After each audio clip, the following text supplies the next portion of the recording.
everybody, it's Romania Black, and remember how I told you I wasn't going to wait? Because how can I? How can I when they left us on the first true cliffhanger of Thousand Autumns?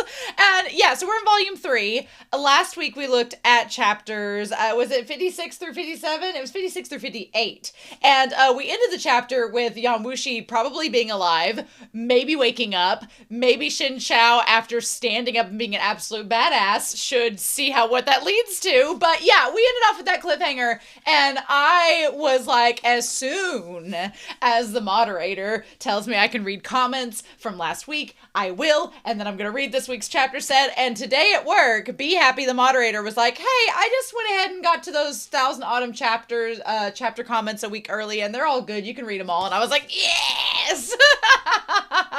When I tell you I was so happy, because I usually wait until the moderators have time to check the comments just to make sure there's no spoilers, just to be safe. Y'all have been amazing in the comments, so thank you for being awesome and not spoiling, so I can read all of your comments and we can talk about how great this series is and it's underrated and wonderful. And I was just so excited today. So yeah, I got home, we had to do a bunch of stuff outside. It is blazing hot outside. I poured myself the biggest glass of tea I could, and I was like, I want to sit down tonight, late at night, and read what is happening next. And I'm pretty excited because we are going to be going over chapters 59, 60, and 61, which are going to cover episode 15 of the audio drama, which is technically the last episode of season 1 of the audio drama, and then there is a second season. So very excited. Very excited. The only comment I do want to touch base on, because they had some really good points that I feel will be good to mention before we dive into this week's chapter set, is from Chewy over on Patreon. Thank you for the support, especially on the philanthropy tier. Really appreciate that. They said for chapters 53 through 55, first of all, I love Shen Qiao is just so tired of everybody shipping him and Yan Wushi, so he just lets it be. No explanation or correction about their supposed relationship, just, quote, it's for the greater good. Cue Yan Wushi saying the Incredibles line, I'm the greatest good you're ever gonna get. That sent me. I was like, yes, that is a perfect line for Yan Wushi. He would absolutely say it. I was like, So yeah, I just love Shen Qiao's boldness in volume 3. He's just done. He is over it. He's like, no more Mr. Nice Guy. Even though he's still like the most virtuous patron saint, he's basically giving Jesus fighting the traders and merchants out of the temple vibes. And I'm kind of here for it. I'm not gonna lie. I'm really here for it. And then they also said, Do Yanshan is so unintentionally funny in both the donghua and the novel. They made him such cannon fodder in the donghua, randomly popping up here and there to get in one singular line. Even during the ambush in the donghua, and I forgot about this, he only had that one scene at the end and left with UI. They team rocketed him so much that I totally forgot he had way more scenes during the fight and the aftermath than even UI and Duan Wenyang. I was so confused during that initial fight scene in those chapters, because I kept thinking to myself, I was like, I thought Do left. I didn't know he stuck around with Guang to settle things. No, he didn't. He left with UI. In the novel, it's actually Duan that leaves with UI, and Dao Yanshan sticks around. And then in last week's chapter set, he's hanging out with UI. He just gets around. Frat boy gets around. And he's just with everyone. It's kind of wild. Like, next thing we know, he's going to be with the abbot hanging around because he just can't help but being a leech.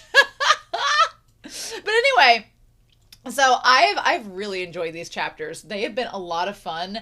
Now that I'm like post donghua, it's this like zephyr has erupted from within, and now I'm just it's great because I don't know what's happening. It was fun to read the novel, but when you get chapter sets where you already know what's coming, it kind of felt like I was wanting to get to that point. Like if there was a part that I didn't care for so much in the donghua, I'd be like, okay, let's hurry up and get to the next part. But here I have no clue what's happening, so you kind of just have to read and find out, and that's the joy of it. That's the joy of reading. That's the wonderment of it. My coworker today was like, oh, I have these audiobooks that you could totally read, and I was like, yeah, I would, but I'm kind of reading this Chinese fantasy and it's taking up quite a bit of my time in the best way possible. So anyway, I'm so excited. Cannot wait. But yeah, we need to just get down to it. And my dogs are at my feet to scratch their bellies. I'm fine with that. I've got my tea. I'm ready to go. Thank you all so much for reading along with me and watching these discussions and reactions. I really appreciate it. We are not going to waste any more time. We are going to dive into chapter. We're going to dive into chapters 59 through 61. Make sure I get my numbers right. And we're going to do that here in 3, 2, 1. And let's go.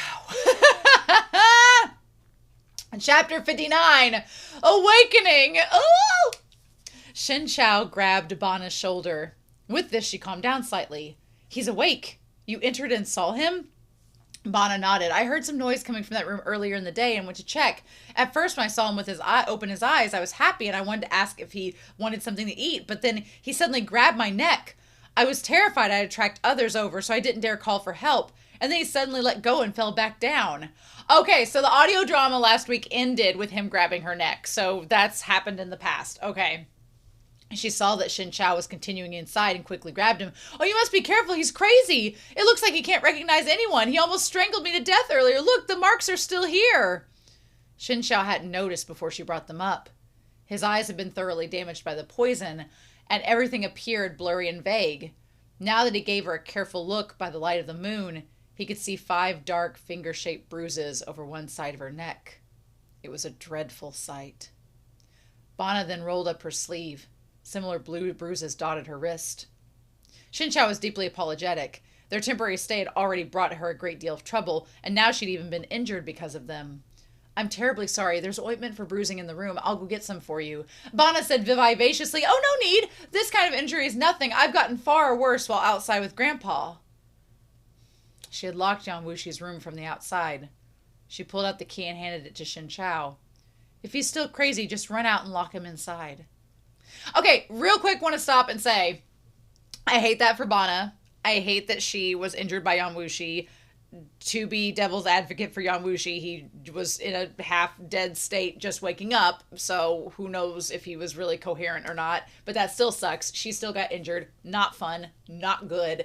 But also I feel kind of worse for her because she's like, oh, my grandpa's done worse than this, and I'm like, girl, do you need help? It's like, that's just awful. I feel for Bana so much, and she's only 14. Like, I do not approve of these women getting abused, or anybody getting abused, whether it was Shiwu or whatever. Anybody getting abused, no matter what age. That's not fun. That makes my heart hurt.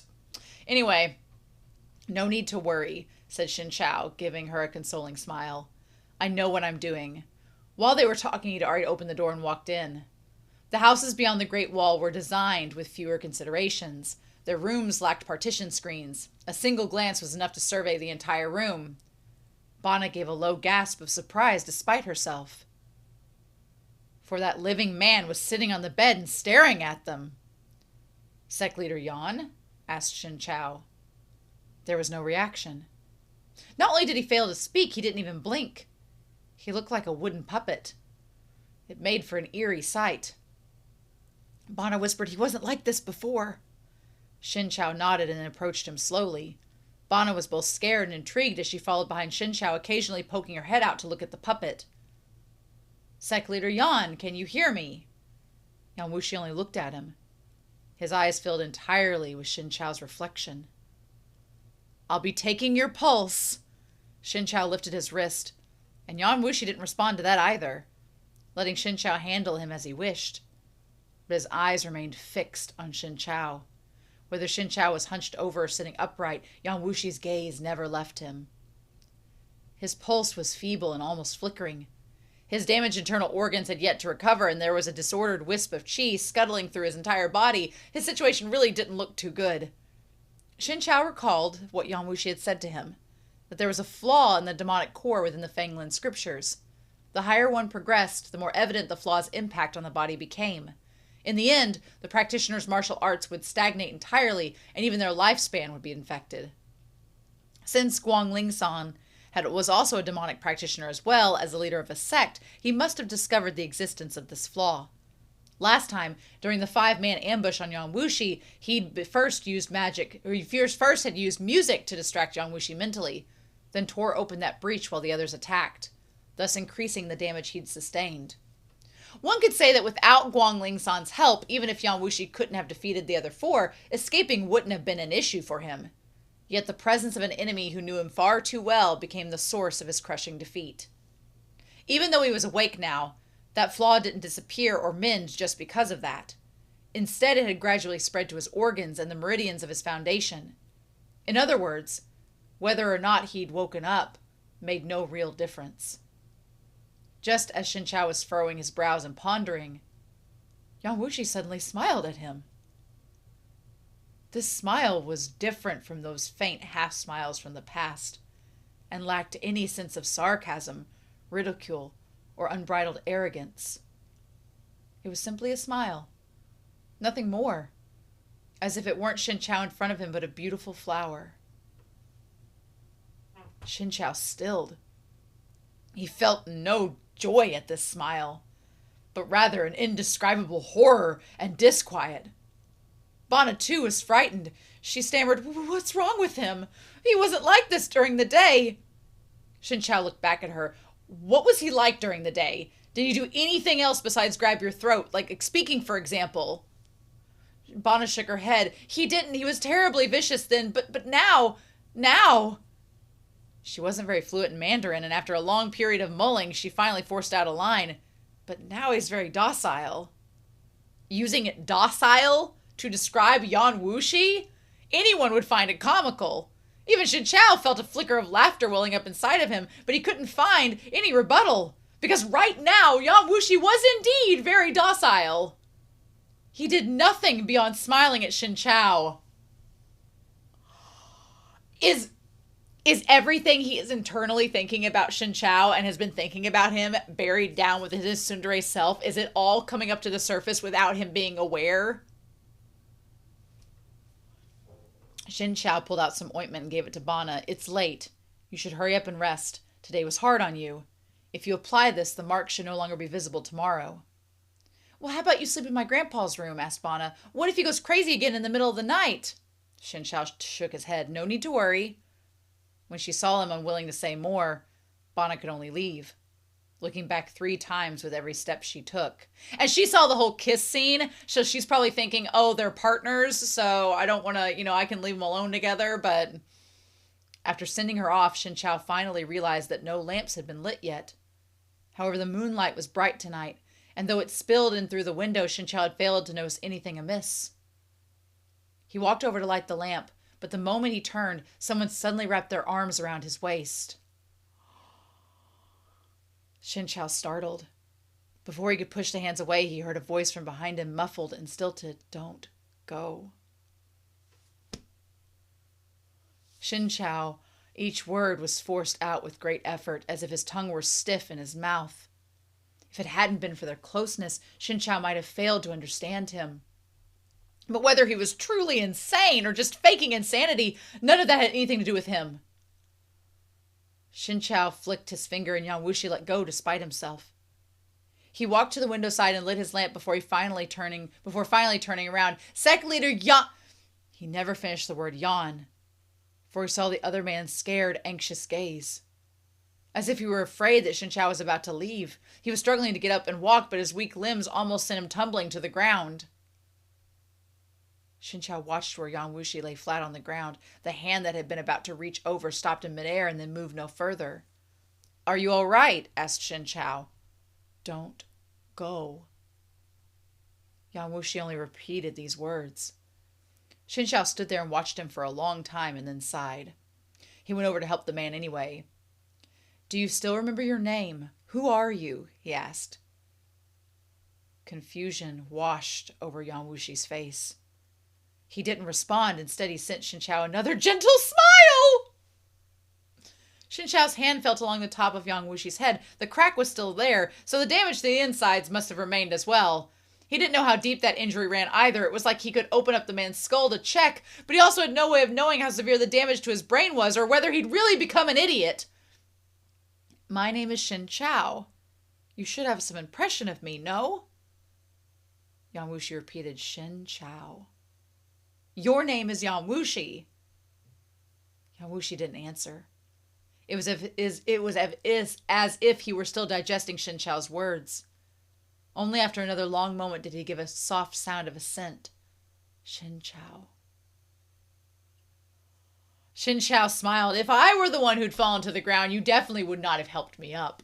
On the contrary, you'd stand there waiting to see how long it'd take for me to struggle to my feet myself. Isn't that right? Yan Wushi again revealed a bewildered expression, as if he didn't understand what Shen Qiao was saying. Shen Qiao gave a soft sigh and then gently pried his hands away.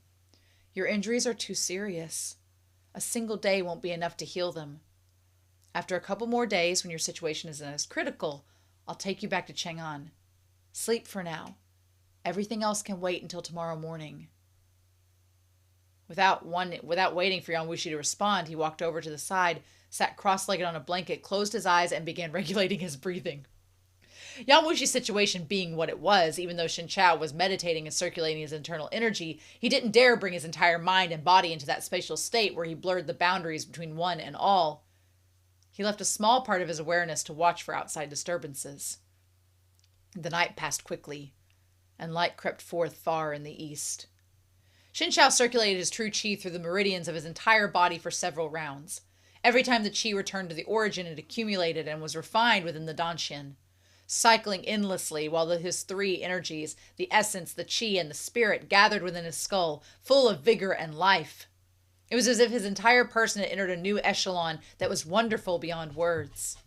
It was as though he could see within himself, watch every meridian in his body slowly stretch forth, and the once clogged vessels now clear and open.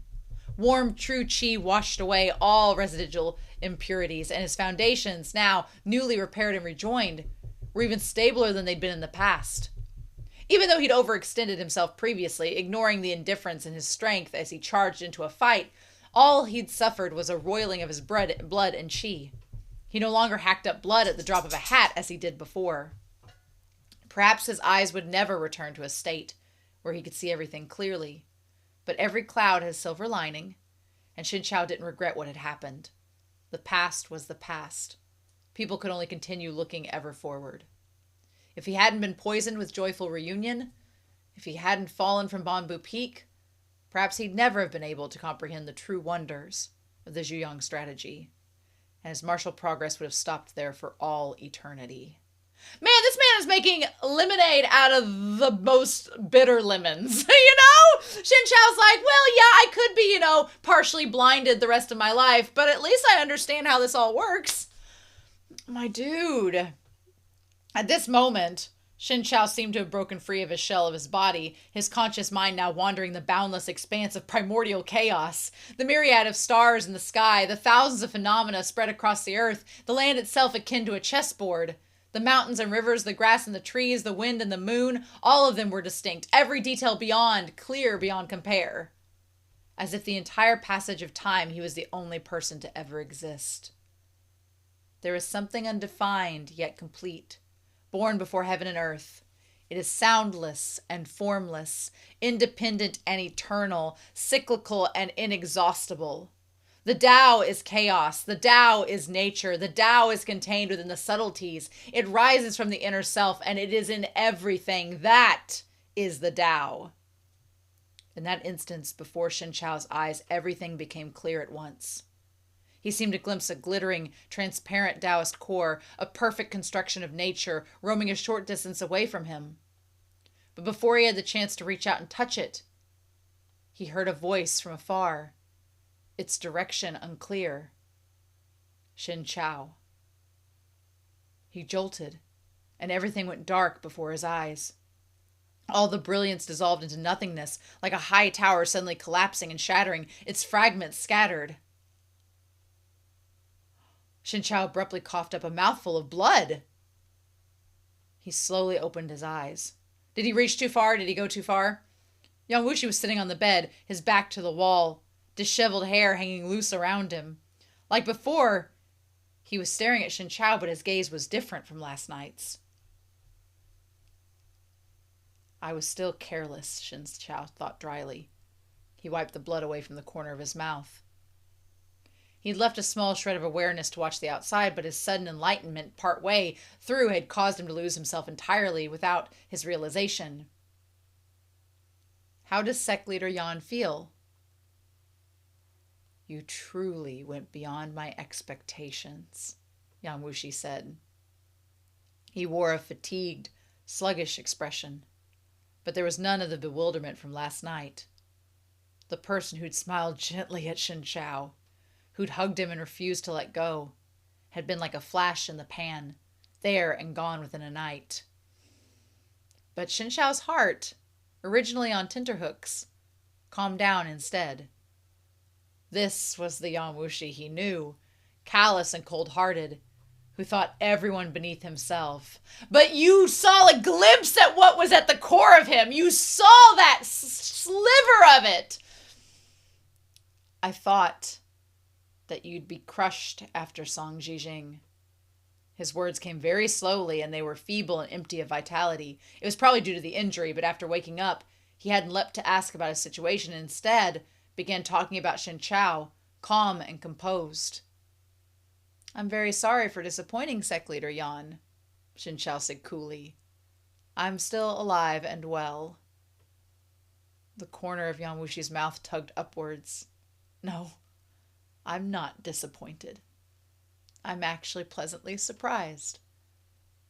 You destroyed the demonic core I planted within you, correct? Shen Qiao looked at him. You should have known.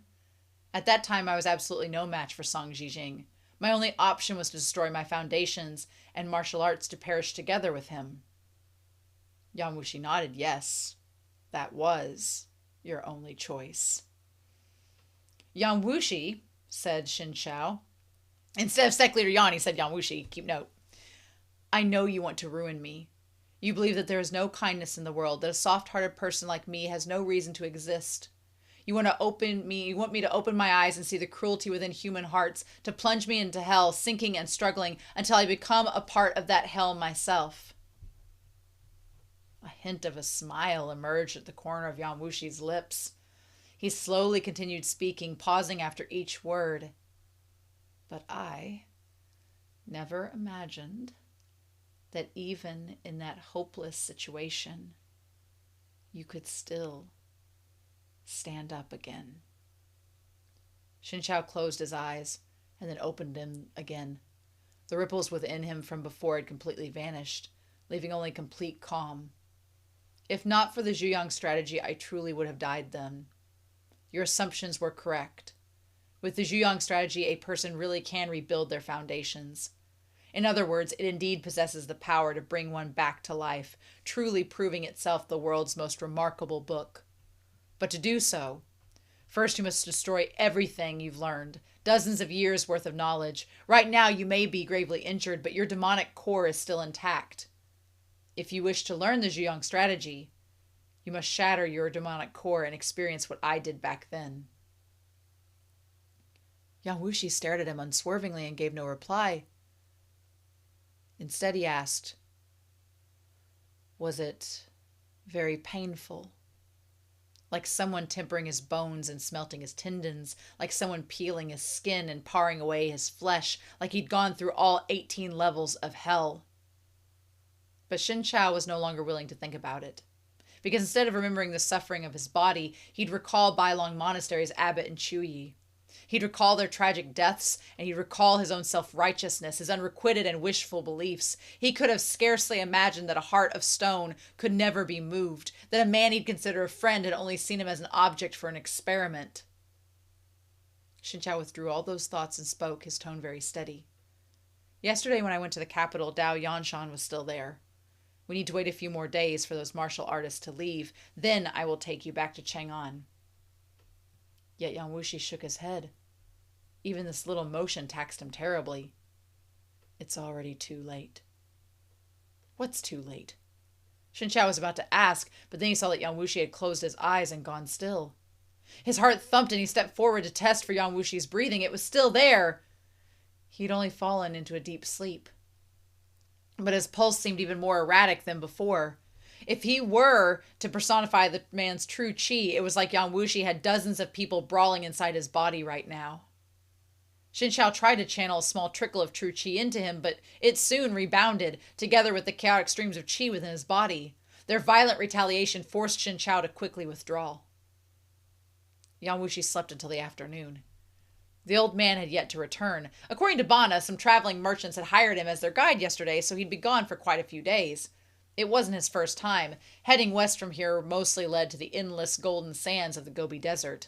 The routes through it were long and difficult to discern. People often got lost or went astray in its depths, never to return again. But the locals were familiar with the roads and knew what directions to take to leave the desert. The bruises on Bana's neck and wrist had mostly healed. Shen Qiao talked to her for some time, and then she went to set the sheep to pasture while he took the lamb broth she'd made with him back to the side yard. Just as he returned, Yan Wushi's eyelashes trembled, as if he were about to wake. Shen Qiao ladled the soup into 2 bowls and waited for him to wake up, so he could ask about those words he'd said before he lost consciousness. Yan Wushi opened his eyes, staring hazily at the muslin canopy above him. "Do you feel any discomfort?" asked Shen Qiao. "I took your pulse just now. Several streams of true qi inside your body. Mei Rin Gege." Meaning beautiful older brother. Shen Qiao paused. A bizarre silence settled over the room. Even the faint aroma of lamb soup seemed to be mocking Shen Qiao's speechlessness.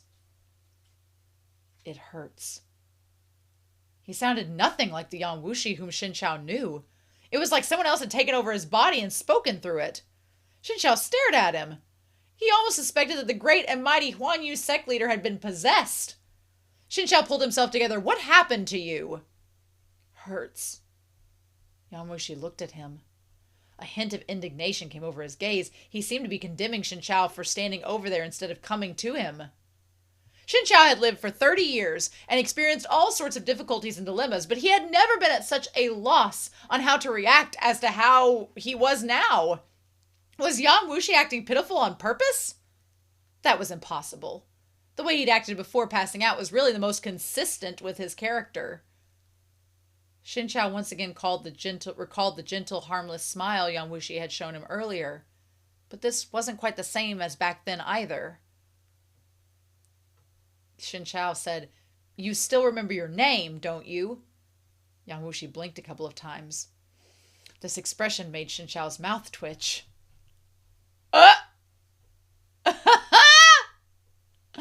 Oh my goodness. Oh buddy. Oh buddy. Oh buddy. Oh buddy. Okay.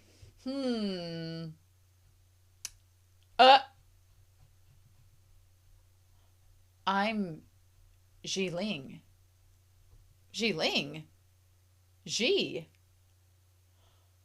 Shen Qiao suddenly remembered what Kunye told him, that Yan Wushi's surname was once Ji. He was descended from the great noble family of a bygone dynasty, and he'd come to this coiling dragon assembly for the purpose of retrieving an item from his deceased mother. Even just recalling this much, Shen Qiao still found it hard to believe. He furrowed his brows a little, falling into a contemplative silence. The lamb soup was starting to cool. A film of oil had congealed atop of it. Yan Wushi's gaze wandered back and forth between the soup and Shen Qiao, and then he said hesitantly, "I'm hungry."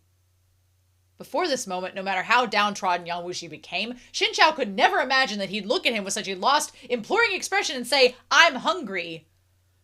Even when the other man had been remorseless, sarcastic, and taunting earlier, Shen Qiao had thought it was normal because that was Yan Wushi. So how had he ended up like this? Shen Qiao kneaded his forehead despite himself, thinking the entire thing an absolute pain. "What else do you remember other than the name Ling?" Yan Wushi's limbs were so weak that he couldn't even keep the bowl steady, so Shen Qiao could only spoon feed him little by little. "Nothing." "Do you remember the name Yan Wushi?" Yan Wushi shook his head, his bemused expression genuine. Shen Qiao couldn't help but sigh again. "You really don't remember anything?" When he combined Bana's words with Yan Wushi's various actions before and after the few times he'd woken up, Shen Qiao managed to grasp a bit of a lead. In short, the chaotic true qi and head injury might be the reason for the massive changes in Yan Wushi's disposition. He spent most of his time asleep, but every time he woke up, he displayed a different type of behavior. Sometimes it was a personality derived from fragmented memories. Sometimes he'd return to normal, like previously. Sometimes he'd be the way Bana had described him, violent and completely unable to control himself. But Shen Qiao wasn't a doctor. He could come to these conclusions, but he had no idea on how to return Yan Wushi to normal. He also didn't know if Yan Wushi would show further personalities beyond the ones he had demonstrated. I do remember. With a bowl of soup in his belly, Yan Wushi licked his lips. Shen Qiao was about to get up, but hearing this, he looked back at him. While I was asleep, you kissed me. It also tasted of lamb soup. He had no words to respond to that. Shen Qiao, who had always been outstandingly good-tempered, suddenly had an urge to upend the other bowl of soup in his hand over that man's head. Yan Wushi seemed to have sensed his thoughts and shrank back despite himself. Once again, he looked at Shen Qiao with that hurt expression. Shen Qiao held his forehead and looked to the heavens, speechless. Ah!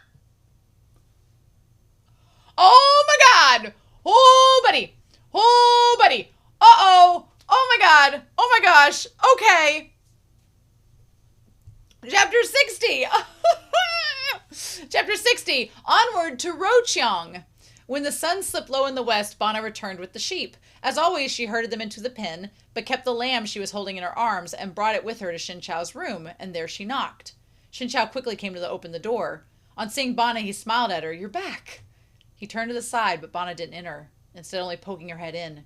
She was still afraid that Yan Wushi would go insane like he had yesterday. It's only been a day. It's only been a day. Oh my God. But that man merely sat on the bed, quietly watching her. His expression didn't seem as violent as yesterday either. He's already fully recovered? Asked Bana. Shen Qiao gave a wry smile and shook his head. I fear he's gotten worse. Oh, said Bana. Now she was even more afraid to go in. Shen Qiao didn't know how to explain the complicated situation. Yan Wushi was in... He could only try to summarize it in a few words. He's suffering from a head injury. Sometimes he's clear-minded. Other times, he isn't. Most of the time, he isn't. Is he clear-minded now? Bana looked at Yan Wushi curiously, and he looked back at her too. His dark, tranquil eyes made her shiver inexplicably. He is not. Bana's fear returned. Will he still grab people by the neck? He probably won't, said Shen Qiao. Right now his mind seems to be close to that of a young child's. He can't even speak clearly. I was too careless last time. In the future I'll make sure he never hurts the two of you ever again. Bana had never heard of this kind of situation before. She blinked a couple times watching Yan Wushi, and Yan Wushi blinked back at her. Bana and Shen Qiao fell silent, and then Shen Qiao kneaded his temples. Bana thought it for a moment before putting the lamb she was holding on the ground. She urged it towards Yan Wushi and smiled. Why don't we let him play with the lamb? The village children all love lambs. The little lamb was a spotless white. Just the sight of it made one want to pet it and squeeze it. Even Shen Qiao thought it was adorable. Yet Yan Wushi's brows pinched as he watched the lamb totter towards him.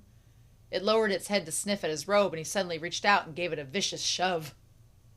The little lamb bleated, stumbling a few steps before falling to its knees. Throwing her fear of Yan Wushi to the side, Bana quickly ran over to pick up the lamb. Shen Qiao frowned at Yan Wushi, but he only gazed back with an innocent expression. Bana, let me deal with this. Go ahead and finish your tasks. After that little interlude, there was obviously some lingering fear in Bana's heart. She nodded and obediently left with the lamb without another word. Why did you push the lamb just now? Asked Shen Qiao. Yan Wushi only looked at him without reply. But Shen Qiao faintly realized something. No matter how much someone's personality changed, or how confused their memories became, everyone had some intrinsic qualities etched deep into their bones that they couldn't be changed. Yan Wushi's had always been a distrustful man, and even if he only possessed a few scattered memories now, that point would not change. Granted, he wanted to hold you, just pointing that out. Shen Qiao said, give me your hand, I'll take your pulse. Yan Wushi held out his hand. There was a clear contrast between his attitude towards Shen Qiao and the way he treated Bana.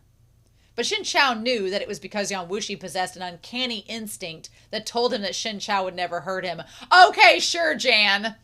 Shen Qiao placed 3 fingers on his pulse and asked, can you move your hands and feet now? How about standing and walking? Yan Wushi nodded. I can, but I get dizzy. Shen Qiao tried to probe. This morning you told me it was too late to go back to Chang'an. Do you remember that? Yan Wushi gave him a blank stare.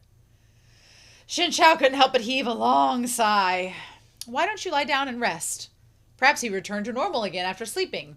Even a sarcastic mocking Yan Wushi was far better than this current state of complete ignorance. But Yan Wushi refused. I don't want to. So he didn't want to sleep. If it had been an ordinary child, there would have been many ways to coax him, but this was no child. Asking Shen Qiao to say gentle and tender words, the kind you'd use on a child, to Yan Wushi's face, it was impossible. As the two of them stared at each other at an impasse, a knock sounded at the door. As though he'd been granted amnesty, Shen Qiao let out an imperceptible sigh of relief and then stood to open the door. It was Bana. She'd fried some flatbread and brought it over with the lamb soup. The two of them exchanged a couple words by the door. Shen Qiao thanked her and closed the door after she left, heading back inside. Shen Qiao placed the lamb soup and flatbread in front of Yan Wushi. Are you hungry? Eat.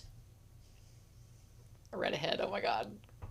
Yan Wushi glanced at Shen Qiao and then quickly dropped his head and mumbled, feed me. Shen Qiao fell silent after a long time with no reply. Yan Wushi raised his head to look at Shen Qiao and then said hesitantly, like last time, kiss. If I knock him unconscious right now, will he wake up with a more normal personality? Shen Qiao contemplated this with all seriousness.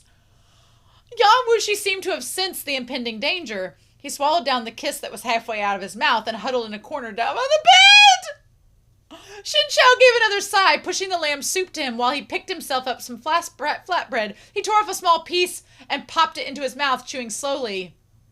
Only then did Yan Wushi scoot back from the bed's corner. He reached for the soup. His meridians were injured, his bones damaged. His hands still trembled slightly as he held the bowl, but nowhere near as much as he had when he first woken up. It was obvious that he'd recovered quite a bit. Shen Qiao watched as he lowered his head and sipped the soup, little by little. Something occurred to him, and he suddenly asked, "You were worried about the soup? That's why you wanted me to feed you?" That way, the soup would have had to enter Shen Qiao's mouth first, and if it were poisoned, he'd collapse first as well. Yan Wushi didn't reply, but his silence itself was already an answer. Shen Qiao should have been furious, but he answered calmly, "I don't know how much you remember." What a little bitch! I don't know how much you remember, and even if I say I have no intention of hurting you, you might not believe me. However, Bana and her grandfather are good people. Since we must stay here for now, you should restrain yourself a little, lest you hurt their feelings. I also won't allow you to hurt anyone else anymore. Yan Wushi remained silent. Shen Qiao didn't know what else to say, so he also fell quiet. Once he'd believed that given enough time, even someone like Yan Wushi could be moved. That full-hearted sincerity could wear down even metal and stone. Only now did he realize how ridiculously wrong he'd been. No matter how much Yan Wushi changed, the only person he'd ever trust was himself. The two of them sat by themselves, one on the bed and the other at the table. Though there was only a short distance between them, their gazes never met.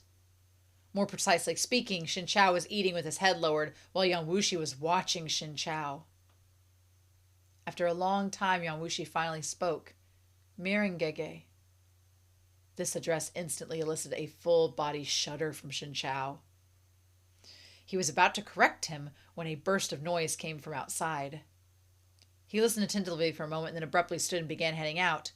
He didn't forget to look back and tell Yan Wushi, "You stay here, do not come out." Elsewhere, Bana had also heard the noise. She thought little of it and assumed her grandfather had returned. With a cheer, she ran out to greet them. The moment she opened the gate, however, she saw a troop of men on horses galloping towards her, dust rolling behind them. Her grandfather wasn't among them at all. Bana immediately remembered that Shen Qiao and Yan Wushi were still here. Suspecting the other party had come for them, she tried to close the gate, ready to turn and inform Shen Qiao. However, the men were faster than she was. One of them reined in his horse and dismounted, and then strode up and kicked open the courtyard gate. It all happened so quickly, Bana had no time to react. Bana gasped as the impact from the gate being kicked open forced her to stumble back several steps, and she almost fell to the ground. But a hand landed on her lower back as she staggered, immediately stopping her from teetering forward and back any further. Once she'd found her footing, Shen Qiao let go and turned to the newcomer. "Who is this gentleman?" Another man in the back dismounted his horse. He strode up to them, pulling down the scarf that covered his face, and then cupped his hands at Shen Qiao. I apologize for my subordinate's rudeness and how he scared this young lady, he said. I came to find you. There were too many people back at the inn, so we didn't have the chance for a real discussion. Have you been doing well, Taoist Master Shen? After a long separation, a reappraisal was due. The man's speech was courteous and refined. Oh, because Shen Qiao's eyes aren't great. Even his smile brimmed with confidence. A glance was enough to know he'd been among the elites for a while, living in luxury. He was no longer that Qin Gong from the past, who'd been uneducated, a little coarse, and yet keen in his own way. Looking again at the men who'd come with Qin Gong, Shen Qiao unexpectedly saw some familiar faces among them. One being the patriarch of Qi's Murong family, Murong Qin. The same Murong Qin who'd appeared at Chuyun Temple to seize the cargo the Luye Guild had been escorting. Things really had changed. The martial expert who'd once sold himself to the imperial court of Qi had become Qin Gong's subordinate. One couldn't help but marvel at the vagaries of fate. Shen Qiao withdrew his gaze from Murong Qin, Tuoba Liangje, and the others. He looked at Qin Gong and said harshly, this place is remote and distant, yet country Duke Qin managed to find it anyway. How did you know where I was? Qin Gong glanced at Bana and smiled. I met an old man today. I believe he's this young lady's grandfather. Bana was alarmed, but also somewhat confused. However, Shen Qiao's face fell. If there's something you want, just bring it to me. Why are you involving innocent bystanders? Contrary to expectations, Qin Gong's tone was consoling. Don't be so nervous. I only wish to ask him your whereabouts. Now that I know, I naturally won't do anything to him. The wind is harsh out in the open, which makes it hard to talk. Won't you invite me inside? Hearing that her grandfather had been captured, Bana's entire body grew weak. Shen Qiao reached out to support her.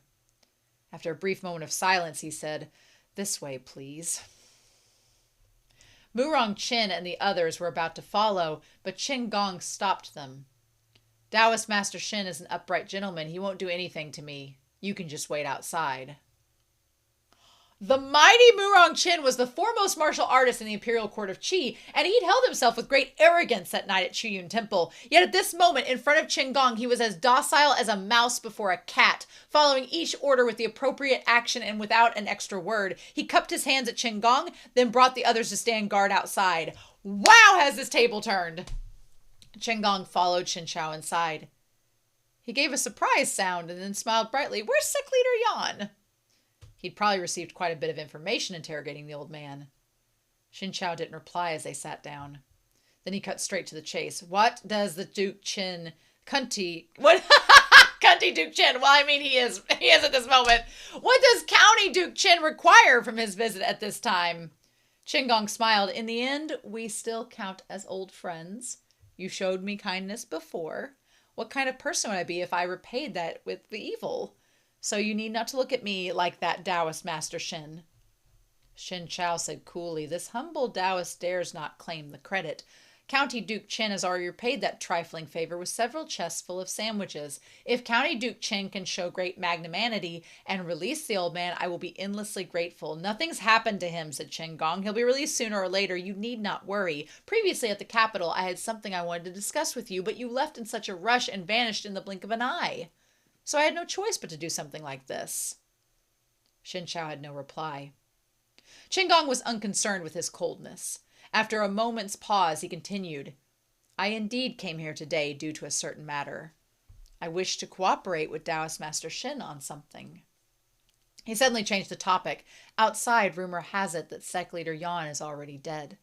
I never thought that he'd still be alive, or that you were the one who saved him. From what I know, Yan Wushi was rather unkind to you. Yet you repaid evil with virtue, letting bygones be bygones. Such breadth of mind is truly admirable. Shen Qiao wasn't someone who liked mocking others, but he was enraged at Qin Gong threatening him with the old man. He couldn't help but reply, people who repay kindness with treachery are everywhere in this world, so why would repaying evil with virtue be any stranger? It was a line full of implications, and Qin Gong's expression flickered. But in the next moment he smiled again as if nothing were wrong. It's been a while since our last meeting. Taoist Master Shen's tongue has grown quite sharp.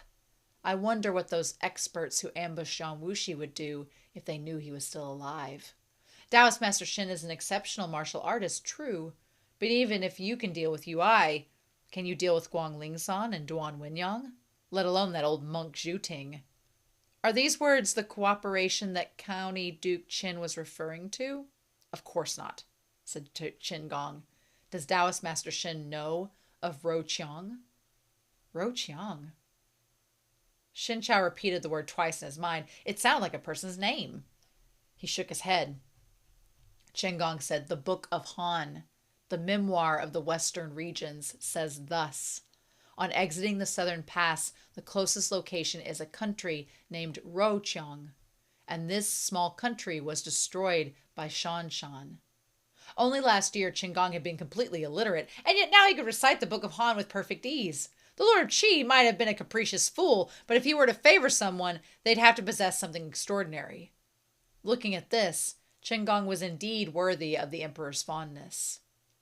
Shen Qiao didn't speak. He quietly waited for him to continue. Pardon me for being blunt, said Qin Gong. Roqiang mined jade. Though now destroyed, the ruins of the ancient city are still there. It used to be rich in a special kind of carnelian that can't be found anywhere else, and that's what I'm looking for. As for why I wish for your cooperation, it's because your martial prowess would be a great boon to me, but there's something in it for you as well. That thing is called jade cistanche, and it grows near the carnelian deposits. It can rejoin bones, regenerate muscles, and is miraculously effective on internal injuries. I believe that Sect Leader Yan might have need of it. After that, he spoke no more and waited for Shen Qiao's response.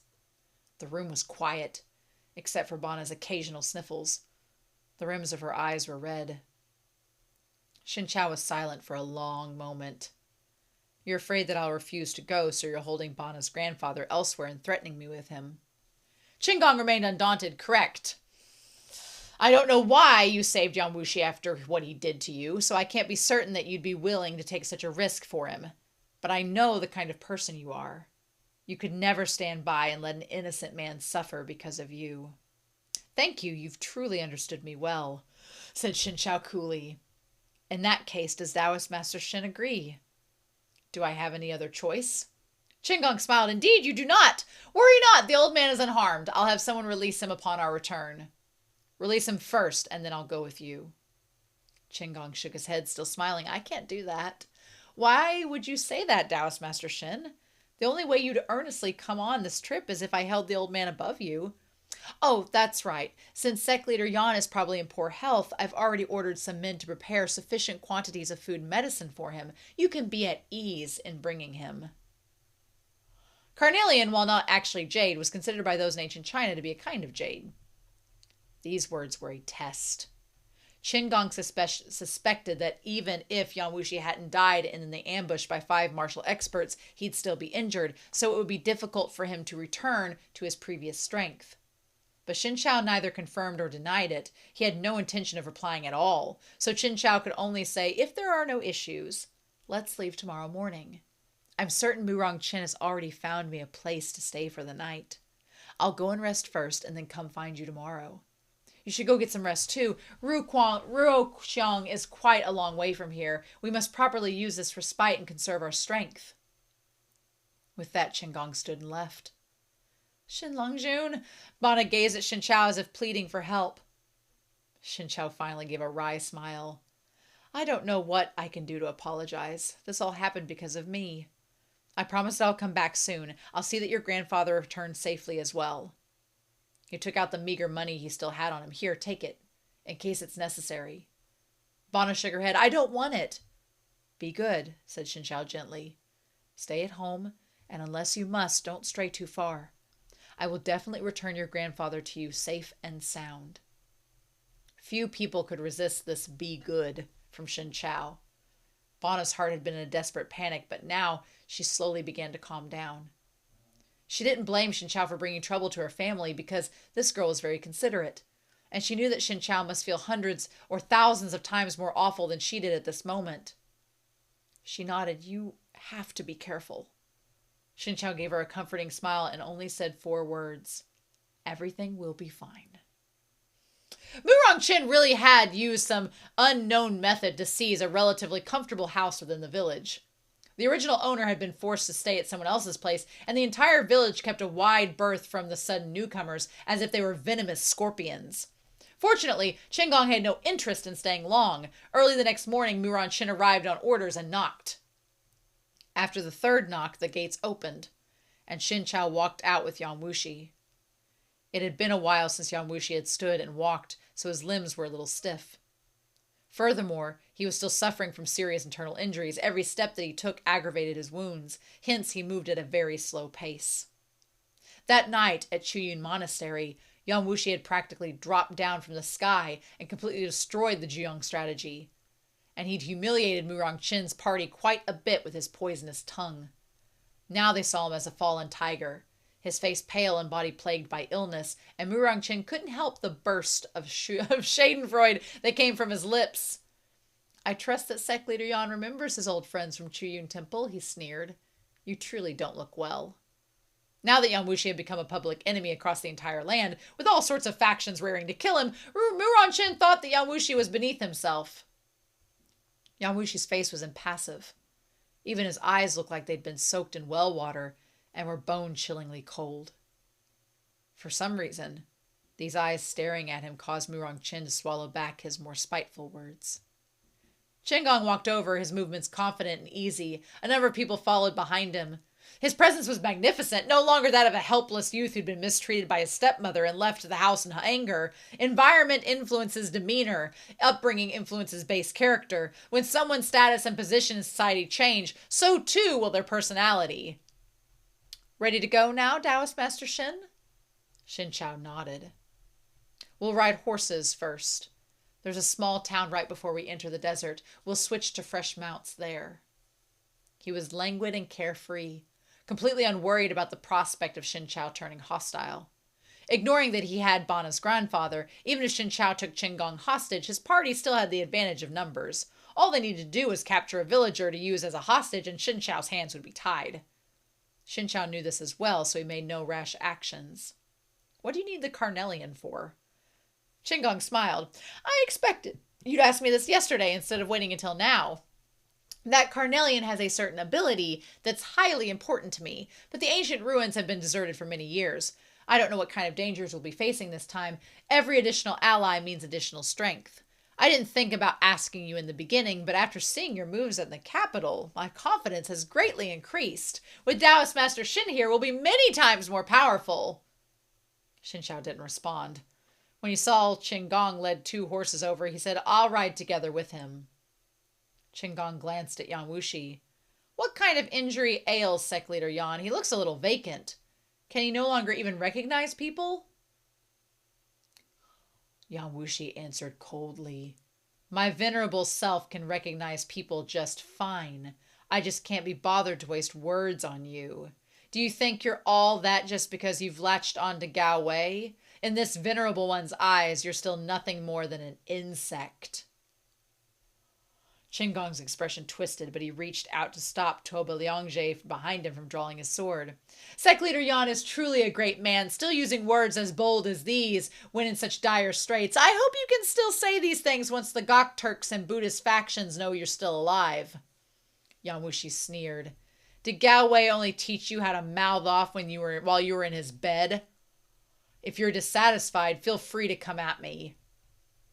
Qinggong frowned. He was a little perturbed, wondering if his information was wrong, that perhaps Yan Wushi wasn't only alive but wholly uninjured. Could he have managed to fool all 5 of those great martial experts? Despite knowing this was terribly unlikely, when the subject was a monster like Yan Wushi, even the strangest and most impossible things seemed to become logical. Not only Qinggong, but even Mu Rongqin, Toba Liangje, and the others still had some fear in their hearts. A person's reputation was akin to the shadow cast by a tree. Even if the Huan Yu sect leader was only standing there, it was enough to make everyone else question themselves. As it was said, only an evil person could torment other evil people. No matter how powerful Shen Qiao was, he could never pull this off. Qinggong didn't waste too much time. He waved his hand, and everyone mounted their horses, ready to depart. Shen Qiao had Yan Wushi mount first, and then he moved to sit in front of him in order to steer the horse. Ah, that's where we're getting this from. Everyone set off. Several dozen horses trotted along the road, the wind and sand muffling everyone's voices. At this time, even speaking became an arduous task, since sand would get in the moment they opened their mouths.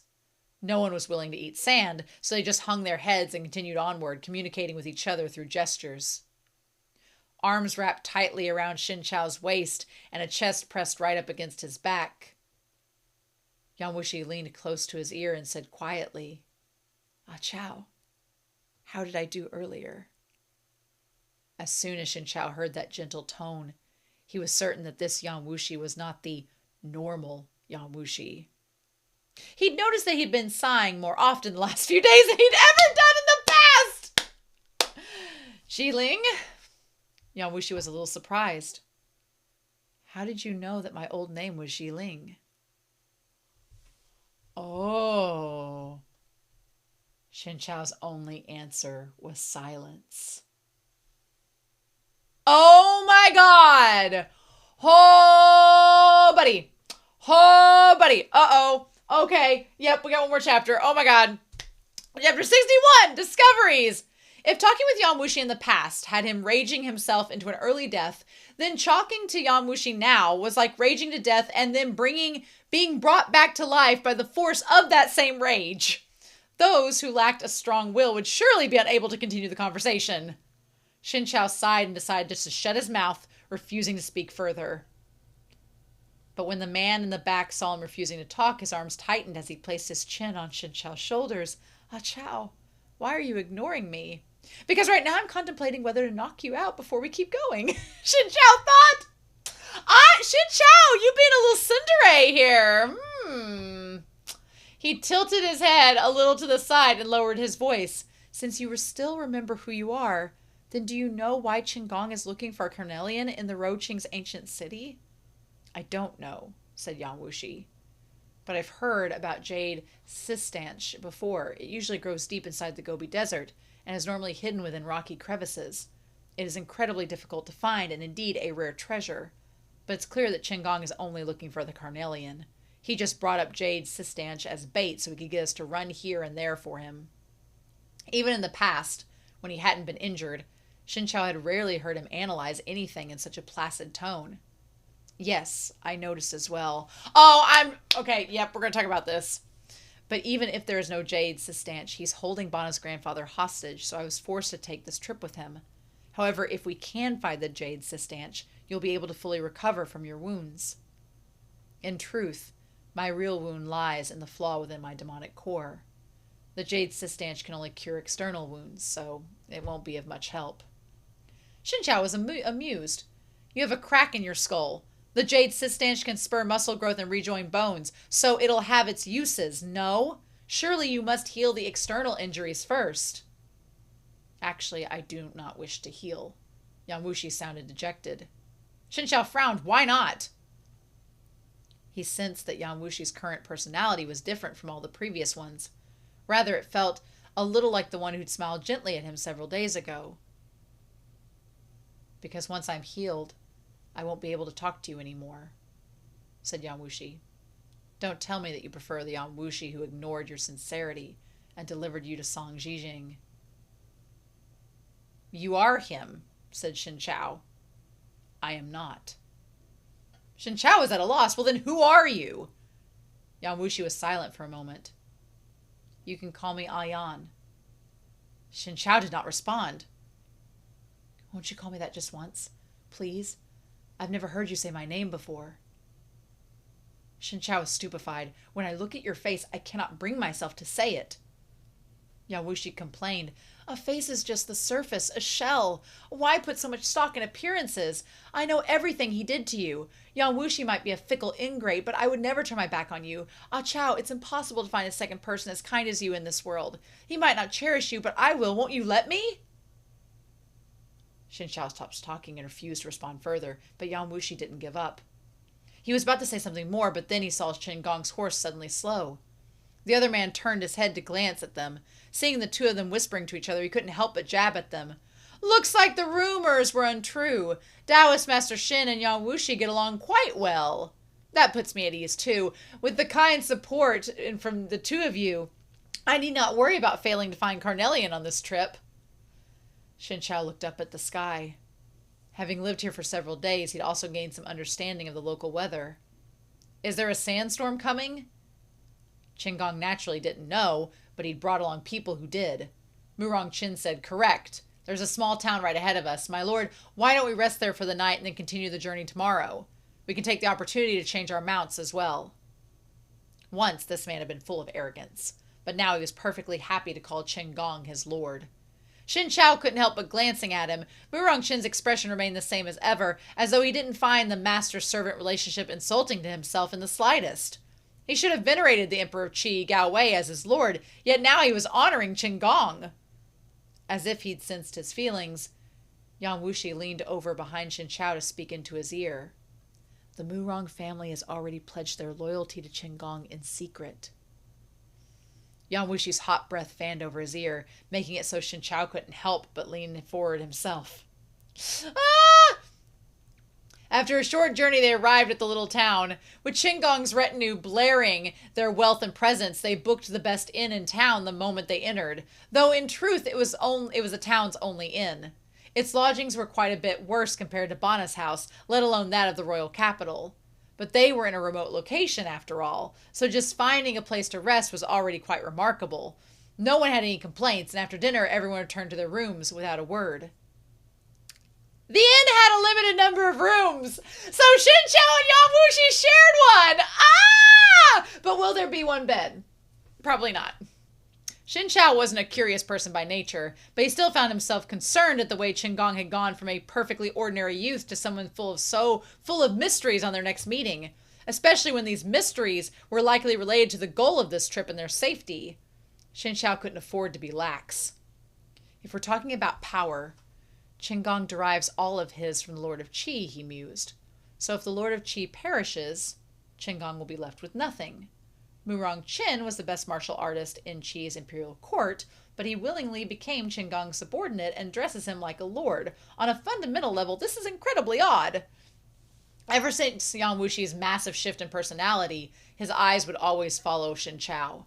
Whenever Shen Qiao stood up or sat down, his gaze remained fixed on him. And Shen Qiao, of course, felt it. He wasn't a corpse. It just made him feel terribly awkward. After he finished speaking, he couldn't help but frown. Why do you keep staring at me? Because you're good looking. Yan Wushi smiled at him, and it was as if 10 miles of peach blossoms were blooming in the spring breeze, their branches glittering like gems as the moon's crystal glow seeped through them.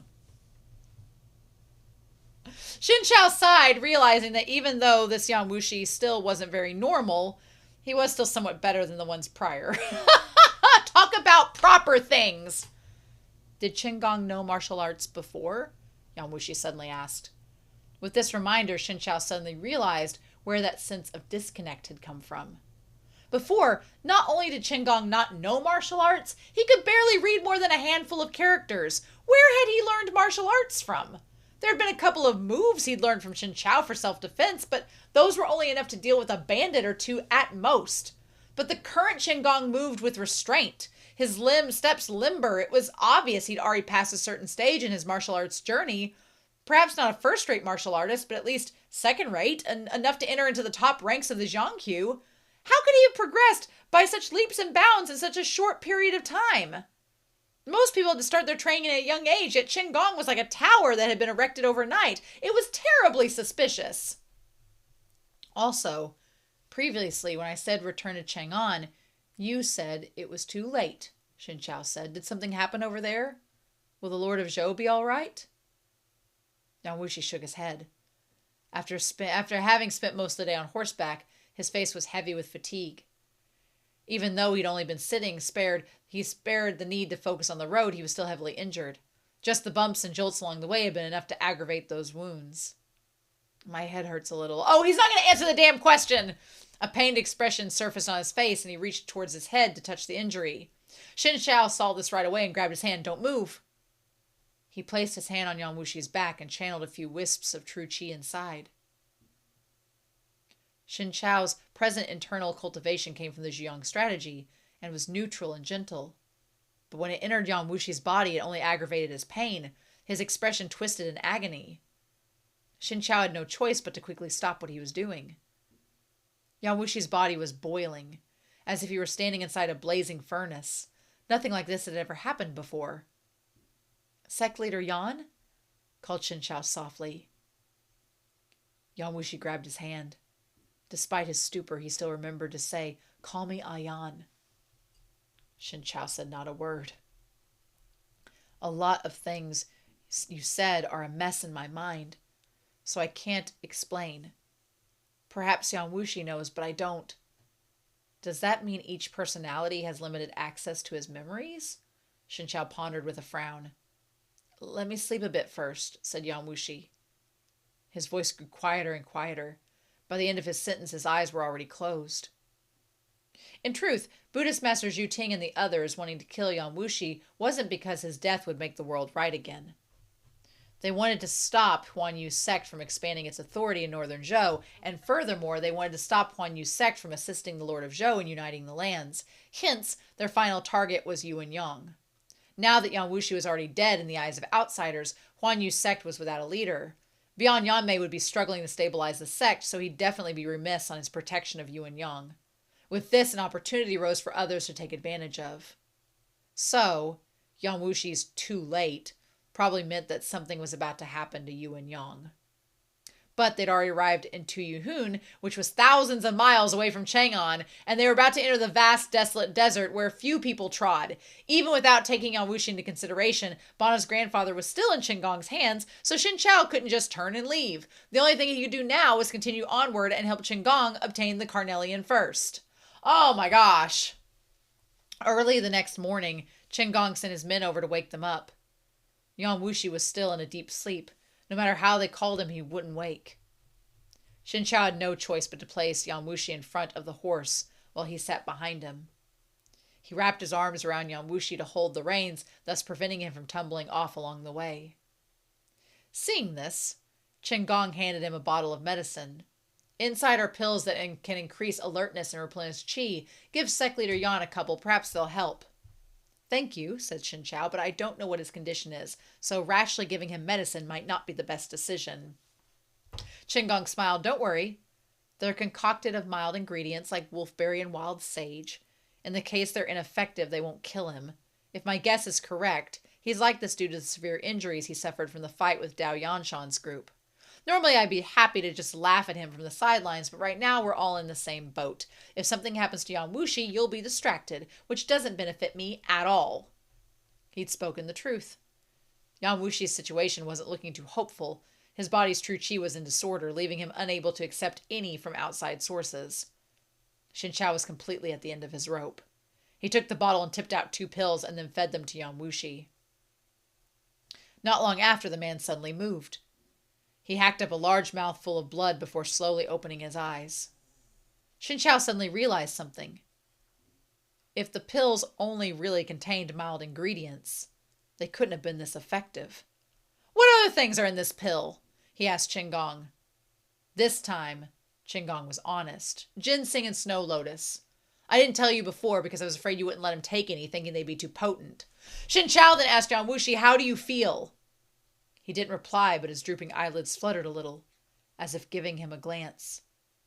Then they slid closed again, and he arduously straightened himself while on the horse. But his face was a chilly white, and a faint sheen of sweat covered his forehead. "It looks like it won't be an issue to keep going. Let's go." Qinggong seemed to be in a hurry to reach his destination. Though it didn't show too much, Shen Qiao could sense it. The little town didn't have any camels that they could switch to, so the group could only continue on horseback. Fortunately, the area wasn't completely covered in sand. Scattered rocks could be seen, meaning they were still in the Gobi Desert. Yan Wushi didn't speak again to Shen Qiao for the rest of the journey. He only drowsily leaned against Shen Qiao's back. The fact that he was still alive was already enough to attract much attention, but Qinggong's men paid little heed to him. Even Murong Chen. They seemed to have another goal in mind, and this goal was far more important than Yan Wushi. It was difficult for horses to travel in the Gobi Desert. As the sandstorm blew harder, they were forced to dismount and walk while leading the horses. Martial artists traveled quickly. After walking for half a day from dawn to dusk, they were already far from the little town. Only a sea of golden sand lay around them, and even the martial experts were helpless against it. Fortunately, they'd long prepared for this and covered their faces with cloaks and heads with scarves. That way they'd managed to avoid getting sand in their mouths. The one who walked in front was a rather homely middle-aged man. Shen Qiao didn't know him, and Qinggong had no intention of introducing him either. But it was obvious he didn't know any martial arts and wasn't part of Murong Qin's group. Qinggong had brought him to scout out their path. The man held a compass in hand as he rode high astride a horse. Since he was in charge of discerning their direction, someone led the horse for him. Suddenly he raised his hand. Immediately Murong Qin yelled, "Halt!" Everyone stopped in their tracks and stared at the middle-aged man's back.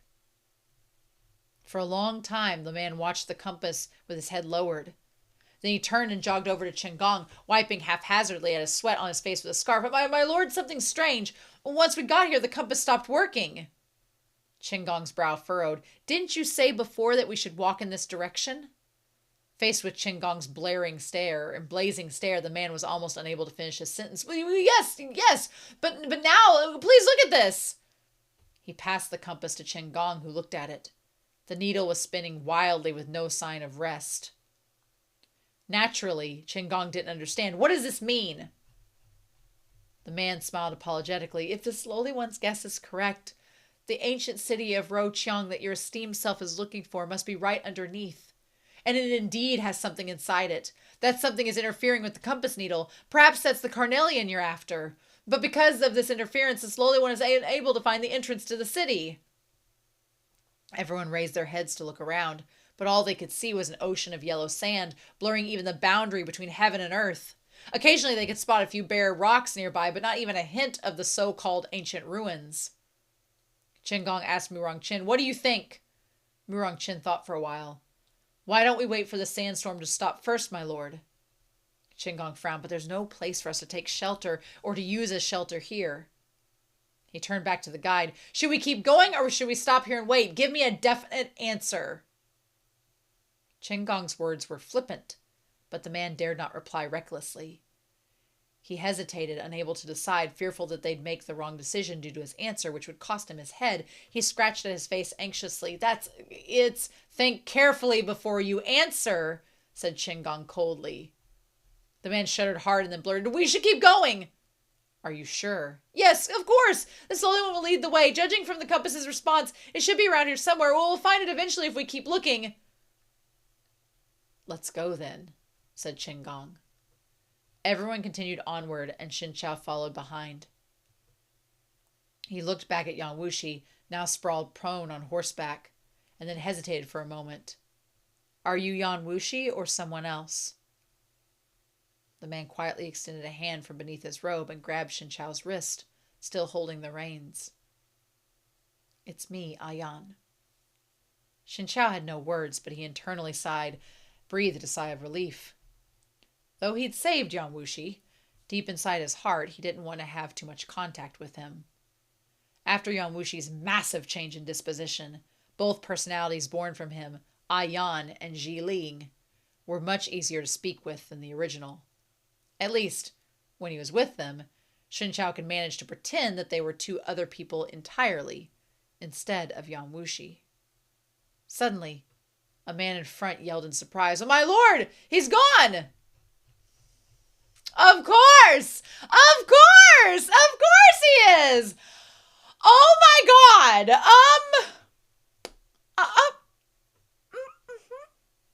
Oh my god. So, oh my god! Oh, wow! If you just stopped at the Donghua and you didn't read any more into this series, man, are you missing out? Oh my gosh! Wow. Okay, so this chapter set is very fitting because it is what the cover is about, which is, I'm not reading the backsplash here yet. I'll do it when I'm done with the novel volume. But yeah, this is part of him carrying Yan Wushi with him as they're traveling through the desert. We now see behind them as they're off to help Qinggong. We're going to talk about that and my theories about that, because at first I didn't want to get too much into Qinggong because I didn't want to look too much into it because at first it didn't quite seem like it was that big of a deal. But this chapter says made it really apparent how big of a deal it is with Qinggong now. And I'm like, oh, we kind of need to talk about this. But, so yeah, wow. I'm going to be doing a few comparisons to Modao Zushi and to Heaven Official's Blessing. So I'm going to be referencing those two works by MXTX, which I have read. I'm not going to reference Scum Villain Self-Saving System because I don't believe...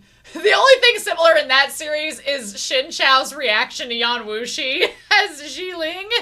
That is, in my mind, a little bit like Shen Qiao reacting to Bingay as a kid. There's a little bit of similarities there, but that's about it. But I want to talk about Lan Wangji in Modao Zushi, and I want to talk about Hua Chong in Heaven Official's Blessing, and we're going to tie those things together in talking about Yan Wushi and all of this. So if you've not read Modao Zushi or Heaven Official's Blessing, one, what are you doing? Go do that. And then two, I have lots of reactions on my channels for both series. You can go dive into those and binge those for a while. The Heaven Official Blessing one is a lot. But if you haven't, just please know that I'm going to have some like mild spoilers about those characters. So then I'm going to try to keep it mild, but I'm going to have to talk about it because the whole time I was like, oh my God, in with this. So, wow. And then talk about Shen Qiao. So I've got our three personas of Yan Wushi up here. The three personas. And then we have Qinggong, and we need to talk about Shen Qiao and all this. Poor Bana. I do feel for Bana. I'm going to like side tangent about her real quick. From the beginning, Bana being like saying, oh, it's no worries, I've gotten far worse. I realized going back and listening to the audio drama that she was talking about not that her grandfather was abusing her, but that she still had been harassed and abused while out with her grandfather, which isn't better. It's still bad. And I was like, damn, girl. And the fact that she kind of normalizes it, I'm like, that's not cool at all. I felt really bad for Bana in this. And she's only 14. The girl is barely a teenager. Like, that was terrifying. I felt really bad for her in all of this. So, there's that going on.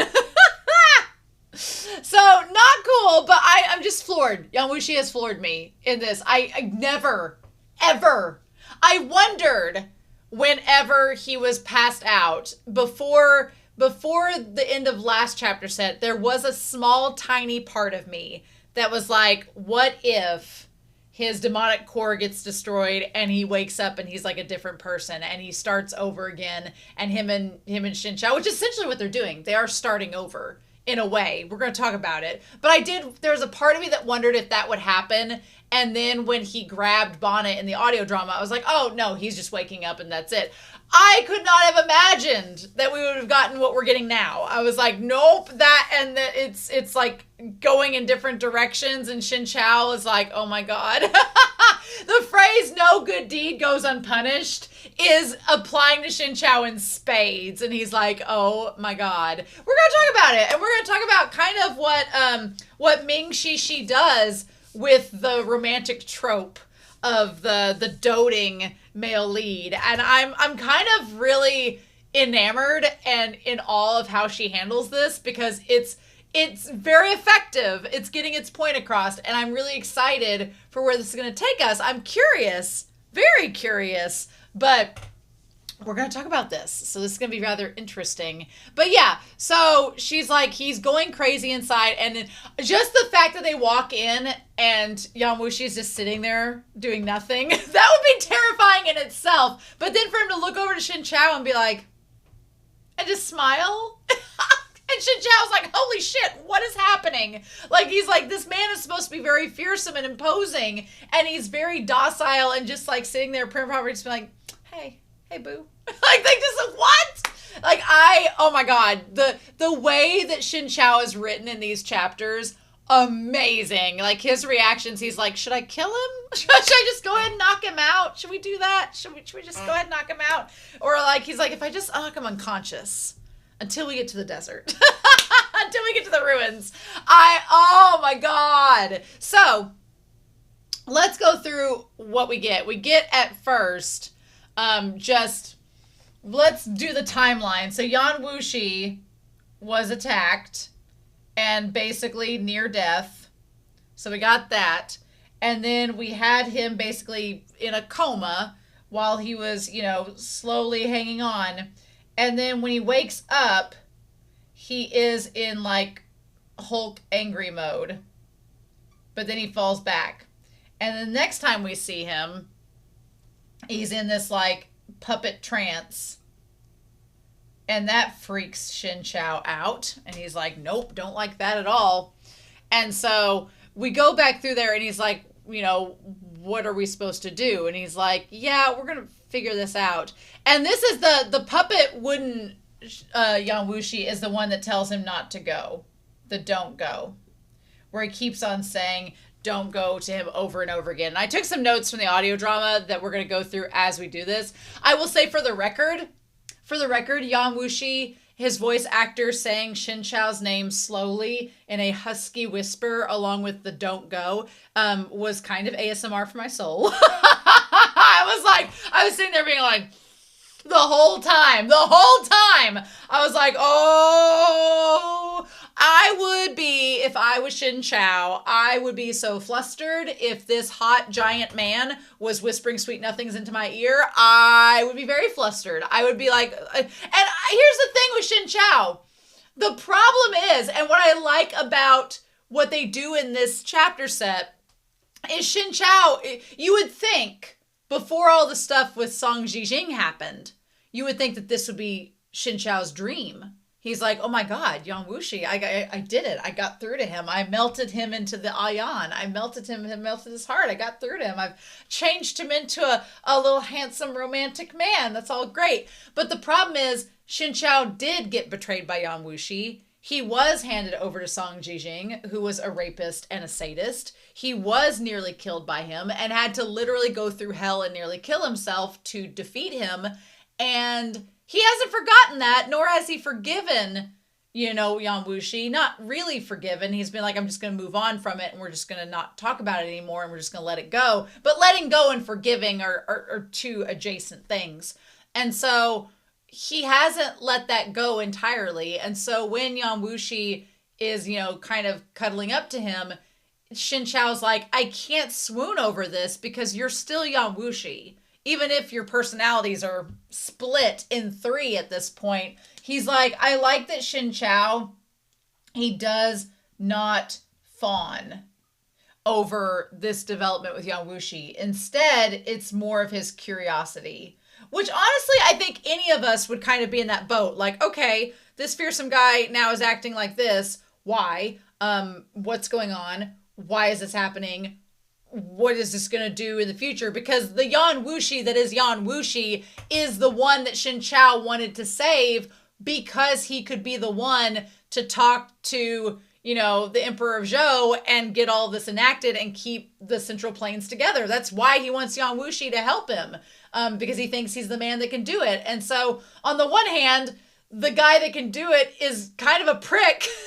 And he's done all these horrible things to you, but you're saving him for the greater good. But now he's got this side to him that's really sweet. And you're like, well, that's great. Creepy, but great. But I need that other guy back. And so it's created this big whole thing. And we're going to talk about it in this chapter set. But yeah, ASMR from the soul. They do skip. We'll get into the part that they skip in the audio drama and the stuff that they add. But the don't go. At first, I was like, okay, is this Yan Wushi's, like, ultimate inner self that just wants Shen Qiao to be with him because he knows of anybody around him, Shen Qiao's not going to leave, and he doesn't want that? Everyone else around Yan Wushi would drop him like a sack of potatoes in a heartbeat, but he knows that Shen Qiao won't, so he doesn't want him to go. Is it that he loves Shen Qiao? And I feel like part of Yan Wushi's mask dropping in these chapters is the revelation that no, he likes Shen Qiao. There is no question of it. There is no questioning that he loves Shen Qiao. There is no denial that could be possible. It is no, this man is in love with Shen Qiao. It has been bared out to us, the audience. Shen Qiao just doesn't understand that. He doesn't see it because one, he's having a hard enough time seeing past what Yan Wushi's done to him in the past, and two, he's just trying to figure out all these other things. He doesn't have time to stop and go, wait, does this mean he likes me? Was I right the whole time? That is beyond Shen Qiao at this moment. He has no time to think about such things because of everything else going on in the moment. But yeah, so he tells him his name, tells him who he is, and then we have the scene. Now, the audio drama, this scene where Shen Qiao is circulating his meridians and getting deeper into the Zhejiang strategy, the audio drama skips over that part entirely. It does not address it at all. It just skips to him waking up and spitting up the blood, and Yan Wushi, the Yan Wushi that we know, is there. It's actually the only time we really get Yan Wushi in this chapter set. By the audio drama, as the audio drama says, it's the only time. The don't go part gives us the OG. I'm going to say OG Yan Wushi, even though Yan Wushi might be the final iteration at this point as we're coming to find out. But we're just going to put the OG Yan Wushi. That's the one that he sees that he gets. It's like the one time he shows up in this novel chapter set before he falls back. The rest are either LING or Ayan. But yeah, so he's having like this revelation, and it seems like Shen Qiao gets a little bit too zealous. He gets a little bit too eager to go after the next step of the Zhejiang strategy, the next elevation, and his body's not quite ready for it. And of course, Yan Wushi saying Shen Qiao jolts his senses and keeps him from attaining that enlightenment, which feels very poignant at this point, but I feel like that's saying something that Yan Wushi is hindering his growth, but we'll see. But yeah, so then he notices Yan Wushi, and he's like, how do you feel? And that's when Yan Wushi is himself. So, but this entire exchange was so interesting. It was so interesting because I'm glad that this happened. It's the one time we actually get to hear Yan Wushi in all of this. Yan Wushi is the mask. Yan Wushi is the demonic core. It's the demon lord. He's the mask. He is the front. That's like, I am this cold, callous man who has no heart. Everyone's evil. I don't trust anybody. I'm a bad guy. Da-da-da. I'm the prick, whatever. Like, that is the shell, is the mask that Yan Wushi, that Ayan puts on, is Yan Wushi. Now, the question is, of course, it seems like we have from this point, LING became Ayan and then got to the stage where he was Yan Wushi. So I like a couple things about this exchange. One, I like that it's creating in this chapter set this notion that Yan Wushi is Yan Wushi. He was his previous name was LING, but Yan Wushi is Yan Wushi. He's always been this way. And there's always been something, it's just to varying degrees. Like we find out with the lamb that LING, aka Yan Wushi, he's always been somewhat distrusting of others. Now, whether that's nature or nurture, that might be something we find out as the story goes. But he's always had this distrust or suspicion of others. So, because of that, at an early age, because he didn't have somebody like Shen Qiao around, he probably had that distrust and suspicion in his heart. And without someone like Shen Qiao around, it only hardened and got worse and worse as he grew older until he became this fully crystallized Yan Wushi who has this demonic mask, puts up this front, doesn't care, views everyone as evil because that's how he has been, cultivated to think and become. He didn't have a Shen Qiao in his life, so that's where Yan Wushi finally ends up at. Which, you understand it, you get it, especially with him in the same sect as Song Zhijing and Zhuju and Huo Zhijing and like all them. So yeah, you get it. But I am also glad that Shen Qiao got this opportunity to talk to Yan Wushi. In this one moment, Shen Qiao gets to lay it out. He gets to do what he said he was going to do when he left Qiying and the others. He's like, I'm going to look them in the eye. I'm going to say I'm alive. I'm well. Your thing, that your plot didn't work. Your experiment on me didn't work. And he gets to say that. He gets to tell that to him. He gets to express it. I love that. And I think that Shen Qiao was expecting Yan Wushi to have a disappointed reaction. What I think kind of ruffles his feathers a little bit is that Yan Wushi's like, Yeah, I'm not surprised. I mean, I'm pleasantly surprised, but I'm not disappointed. And Shen Qiao's like, what do you mean you're not disappointed? Like, I feel like Shen Qiao's like, what are you talking about? Why did you do this? Why were you a prick? Why did you throw me to the wolves? What do you mean you're not disappointed? And then Yan Wushi's like, well, I kind of was hoping that you would survive and that we could be rivals, and I just wasn't anticipating losing those 5 guys along the way. I think that Shen Qiao was not prepared for that, right? And so he's like, well, you're not like me, even though you've been, struggling with having, all these injuries and stuff. Your core wasn't completely destroyed like mine was. So you're not going to recover the same way that I am, even though we both have some of the Zhiyong strategy within us. And then Shen Qiao, he doesn't exactly say this in the audio drama the same way, but he says, you're gravely injured. But it's so funny, the callback, because you had in the previous volumes, Yan Wushi saying, well, Shen Qiao, you're injured, but if you learn the Fanglan scriptures, you can become stronger if you follow my lead. Now the tables have completely turned, and Shen Qiao's like, well, if you learn the Zhiyong strategy, you can get better, but you'll have to shatter your demonic core and experience what I did back then. And this is the point that I don't think Shen Qiao got. I think Shen Qiao because Shen Qiao was like trauma triggered in that moment, he didn't realize what Yan Wushi was saying. In the audio drama, the line is translated as, at that time you must have been in pain, which there are 2 different meanings. Okay, so in the audio drama, the way that it's said, the meaning that gets out is that Yan Wushi, in the audio drama, it almost sounds like Yan Wushi is like taking pity on Shen Qiao and feels sorry for him. And he's like, it must have been painful, meaning like you must have suffered. And it's more like an observation than anything. In the novel, the way that he says it is he's like, was it very painful? The way that that's translated makes me think that Yan Wushi was actually considering it. He's like, well, if it means I can get better and break the demonic core and become strong like you, sure, was it that bad?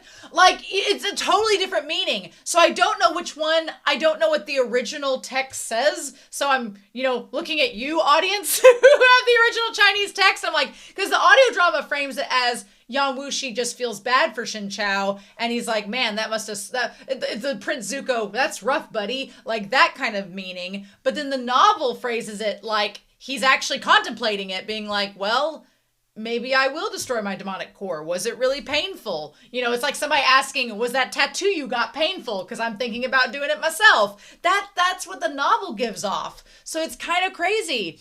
And then, of course, Shen Qiao can't exactly answer, because the answer he's thinking in the moment is, well, I wanted to tear my own skin off. So yeah, it was kind of painful. And then he gets traumatized and he can't quite respond. So he tries to like center himself and bring back to the conversation. And instead of answering Yan Wushi's question, which he should know the answer to, and I'm sure he does, he is like, Do Yanshan was there. He's like, I need to take you back to Chang'an. And that's when Yan Wushi's like, nope, changing personalities, not dealing with this. And then he says it's too late. Which we find out later. I'm glad we got some resolution on that in this chapter set, because I was like, what do you mean it's too late? What do you mean it's too late? But basically, Yan Wushi's like, yeah, all those plans we had and the reason that you were saving me, not gonna work anymore. I was like, what do you mean? Because basically what he's saying is Shen Qiao's whole mission was to have Yan Wushi help the Emperor of Zhou, and that was to save the Central Plains. But what Yan Wushi is basically saying is, yeah, that was before I got ambushed and before I got taken out and there became this big power vacuum that you didn't really stick around to see. He's like, so now he's probably worried that the Emperor of Zhou could be dead, because he was going to head off to Yunhun, I think. He's like, he could be dead. And what's worse is that the abbot was trying to, the conversation that he had with the abbot back in volume 2 was that the abbot is trying to influence Yuan Yang, the son. So he's like, well, hell, the emperor could be dead by now. And for all we know, the son's already been reached out by the abbot and we're already screwed. So Yan Wushi's like, yeah, it's kind of too late for all that. So he's like, I don't know what to tell you, Shen Qiao. And Shen Qiao's like, what do you mean it's too late?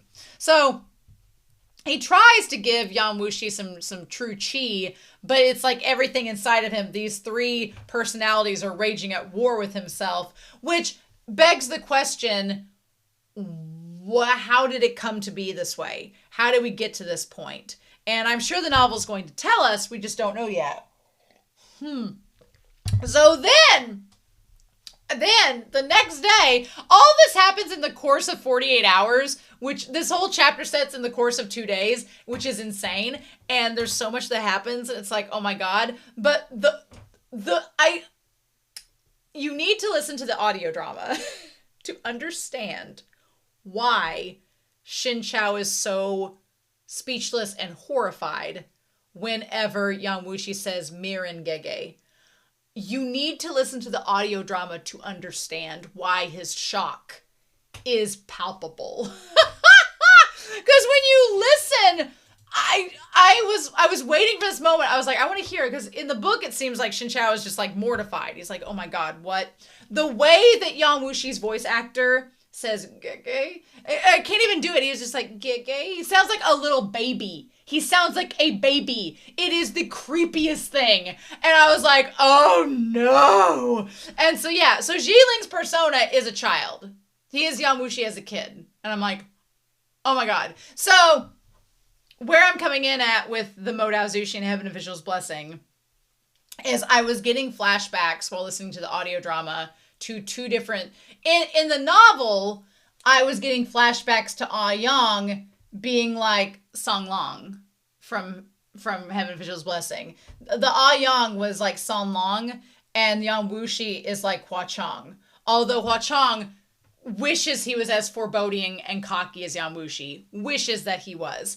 And Ayan and Sa Long are they're pretty adjacent. I feel like they're both kind of similar, except Ayan is way more obvious and blunt and to the point with his flirting, and San Long was much more fox-like and cunning with it. Nah, Ayong's just like, you're gorgeous and I want to screw you, and Shen Qiao's like, ah! Like that, as one would be, right? As one would be. Meanwhile, Ling is reminding me of Lan Wanjing from Modao Zushi when he was like drunk. When he was drunk and having the flashbacks, and if you know Modao Zushi, you know what I'm talking about. When he was drunk and having the flashbacks, he is like Zhiling, a little kid again. That was giving me those vibes. Whereas Ayan versus Yan Wushi is giving me San Long and Hua Chong from Heaven Official's Blessing.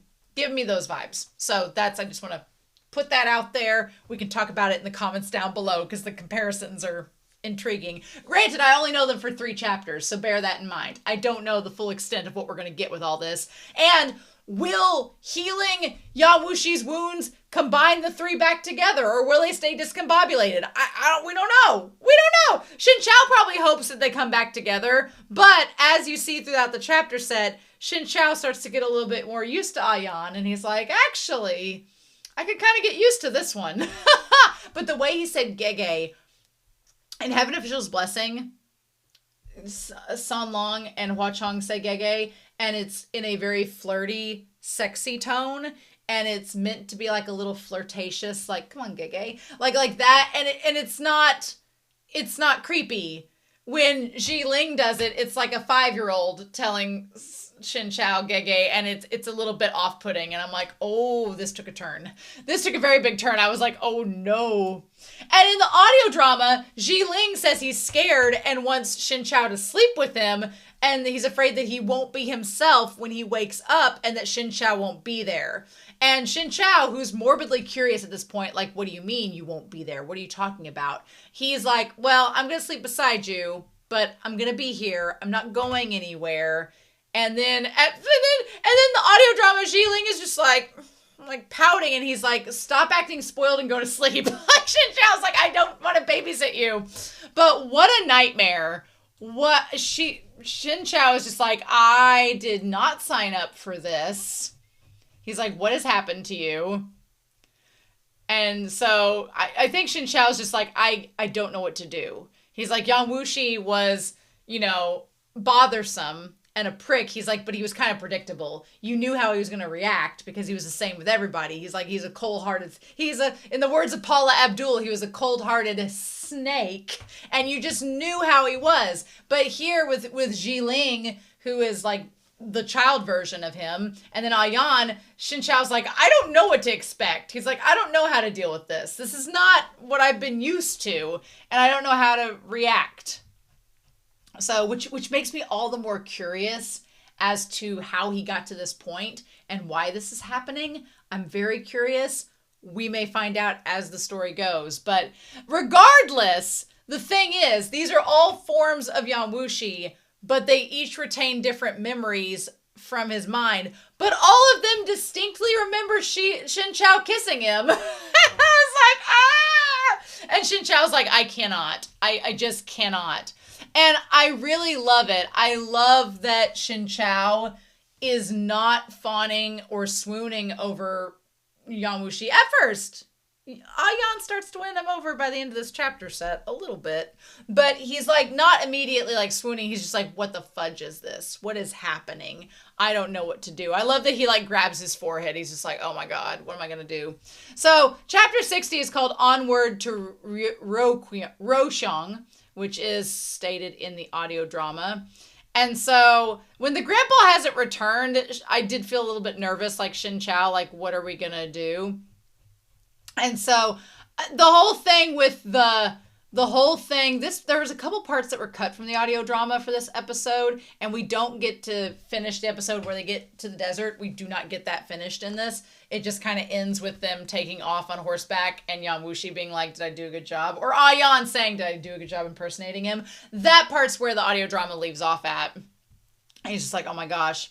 So Shen Qiao asks him why he pushed the lamb, and then he realizes that even as a child, that Yan Wushi's personality has always been kind of distrusting and suspicious, which oddly enough, in a bizarre way, gives Shen Qiao like some relief. He's like, okay, he was always like this. I wasn't wrong in my assumptions. Okay, we're going to move on from this. And it's like, yes. Mm-hmm. And so he's like, you need to lie down and rest. And Yan Wushi's like, I don't want to. And Shen Qiao's like, you're going to need to. And that's when he's like, are you hungry? And then whenever Ling said to feed him, and Shen Qiao's like, no. He's like, absolutely not. He's like, no. He's like, if I knock him unconscious right now, will he wake up with a more normal personality?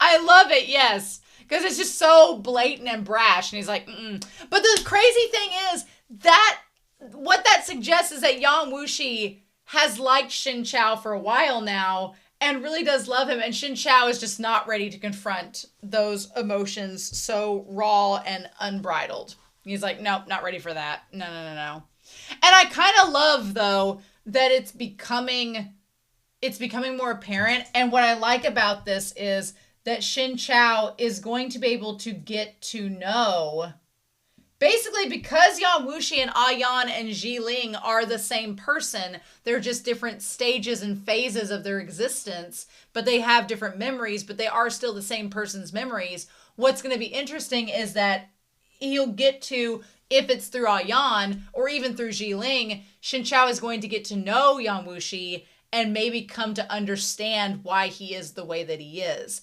I think by the end of Volume 2, Shen Qiao had accepted that Yan Wushi was just not a nice person. He wasn't a good person, but he wasn't a good person to everyone. And there was kind of a weird sort of pseudo-respect that Shen Qiao had because of that. He's like, well, he's a dick to everybody, but at least it's to everybody. At least he's not fake. That's just how he is. But now Shen Qiao is going to be able to kind of see the layers beneath him and get to, because Yan Wushi as he is would never give away anything. He would never show vulnerability. He would never let himself become vulnerable for Shen Qiao to see underneath the surface. But Ayan is, because Ayan is under the surface, and Ling is even more under the surface. So Shen Qiao is going to get a chance to get to know this man and figure out why he is the way that he is, and maybe that will alter his perception of him. Maybe not. Maybe by the end it won't, but regardless. So, okay, Qingong. Let's talk about him for a hot second. Because Murong Chen is here. Murong Chin is a lot different than he was back at Chuyun Temple. Murong Chin is basically he's basically at Qin Gong's beck and call. Something is not right. And at first, whenever we saw Qin Gong in the Donghua, and whenever they revealed that he was now the cunty Duke Qin, the county Duke Qin, oh my god. Now that they revealed that he was the county duke, in the Donghua, he had this presence about him because we barely got anything else with him. But the presence kind of gave you the vibe of he's been sucking up and sucking on. The Lord of Qi. He's been doing that. And that's gotten him this position of power. You know, you kiss enough ass and do enough things, you might get some favors. And you get placed in position of power. And the Donghua led you to believe that he had just done these things, got this power, and now he was in charge of his little, you know, he's a county duke, so he got his little piece of property to watch over. But this, in the novel, I kind of thought that, and I kept thinking it, and just being like, okay, well, he's just like the F-boy of the, you know, Gao Wei. So I'm like, he's just his F-boy, so he's just been given this position of power, and he's just running with it. But this chapter set made me kind of realize after Shen Qiao started talking about it, I was like, yeah, that doesn't make sense. So something else is going on. And there's a couple weird clues to it, right? And Huo Zhijing is dead, so it's not like, unless somebody, here's the thing. Theory 1 is that Qin Gong is actually dead, and one of two things has happened. Either the Emperor Qi has used the face stealing techniques that Huo Zhijing has been doing to kill Qin Gong and take his face and become him to get out of the country, possibly because Emperor Zhou and them were about to attack him. That's a possibility. So that's one option. Or 2, Qin Gong is dead and someone else is impersonating him. But the reason I say the emperor is because Murong Qin is treating him like the emperor. And I'm like, Shen Qiao brought up a good point. I was like, oh yeah, if the emperor dies, that doesn't mean that, Qin Gong is going to be the immediate leader after his death. So why would they treat him with such reverence unless they know something that we don't? And how did he become illiterate so fast? And how did he learn martial arts so fast? Did he absorb a book of the Zhuyong strategy? How does that work? Could he even read it? I was like, there are questions. So once Shi Lian started asking about it, I was like, yeah, that doesn't make sense. So is this actually Qin Gong? Has Qin Gong merged with someone? Has Qin Gong developed a new persona like Yan Wushi had? And if so, is this a thing you can do? So I'm very curious about Qin Gong now. I don't want spoilers, obviously. But now I'm really curious. I'm like, okay. I mean, him blackmailing Shi Lian with Bana's grandfather is not surprising to me at all. But some of the other stuff is. And the fact that you knew everything about the battle and everything, I'm like, either you were very well informed from meeting with these other people or something's amiss. I don't know. But he brings up Rochong and the fact that he wants something from it. He's like, they mine jade, but I want carnelian. In the audio drama, they call it Yusui instead of carnelian. They call it Yusui, so there must be just a translation issue. But he also says that beyond just, what does he say there? He says beyond getting, I want to go back to, I just lost my place. Damn it. I need to get back to Qin Gong. I lost my place. So he's like, after that, I need to get something inside. And so the subordinate shows up. They ask where Yan Wushi is, which he's pretty devious. He tries to use Yan Wushi there against him. So yeah, he says not only that, but there is another thing that you might be interested in that is called, it's for the man that can help cure him. He talks about, what is it called? I just had it.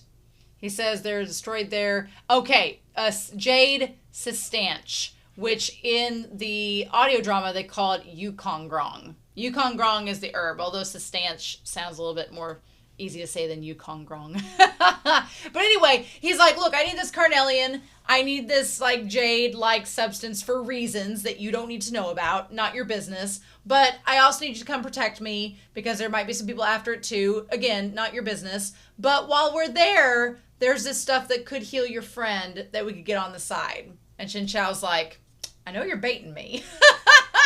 He's like, I know you're baiting me, but I'm not helping you because of Yan Wushi. Let's establish that. I'm not helping you to save him. That's an afterthought. I'm helping you because the grandfather's been kidnapped, and that's not fair. He's a bystander, and he should not have to suffer for our mistakes. But yeah. So anyway, Shen Qiao leaves some money with Bana. They all get together, and then what's crazy is at the end of the chapter, Qinggong like walks over to Yan Wushi and he's like, are we ready to go? And he like kind of says he doesn't look very well. And then he's like, you made a lot of enemies, Yan Wushi. You better be careful. We're on this mission. And then Ayan, pretending to be Yan. Well, no, I guess doesn't. Because he was OG Yan Wushi. And then he was back to being Ling. And then when they get out of the house, does he become OG Yan Wushi in that instance? Or is he Ayan? Go back to that. Because then he's like, oh, my venerable self can recognize people just fine. And so in that moment, he kind of imitates the coldness that Yan Wushi has. And it works. It works. But then he's like, how did I do? Ah Chow, how did I do earlier? And he's like, are you Ling? And he's like, how do you know my old name? And then Shen Qiao's like, son of a bitch. So then we have chapter 61. And Ayan's like, why are you ignoring me? And he's like, yes, I noticed. But he's like, you have this crack in your skull. And he's like, I need to know, you were talking about stuff earlier about the Jay Sistanch. And Ayan says, here's my thing. I wondered, is Ayan, all of the times that Shen Qiao has been talking to Yan Wushi, and he's been like, ah Chow, and was working to save him, and was actively, carrying him bridal style and doing that. Was that Ayan, or was it Yan Wushi? And we just didn't know it as the audience. Were they two different people? Because there has been, a little bit of, hot and cold mentality with him, or did this just start now? The book isn't really clear about that, and that seems intentional. But anyway, so he's like, yeah, we've basically been blackmailed to go. And he's like, well, the Sistanch, I don't know how much help it's going to be. And he's like, well, it'll cure the crack in your skull, so let's start there. Shen Qiao's like, let's start there, Because, I healed externally and then from within. Let's do the same for you and see if it helps. But he's like, I really don't want to heal. And he's like, why not? And he's like, because once I'm healed, I won't be able to talk to you anymore.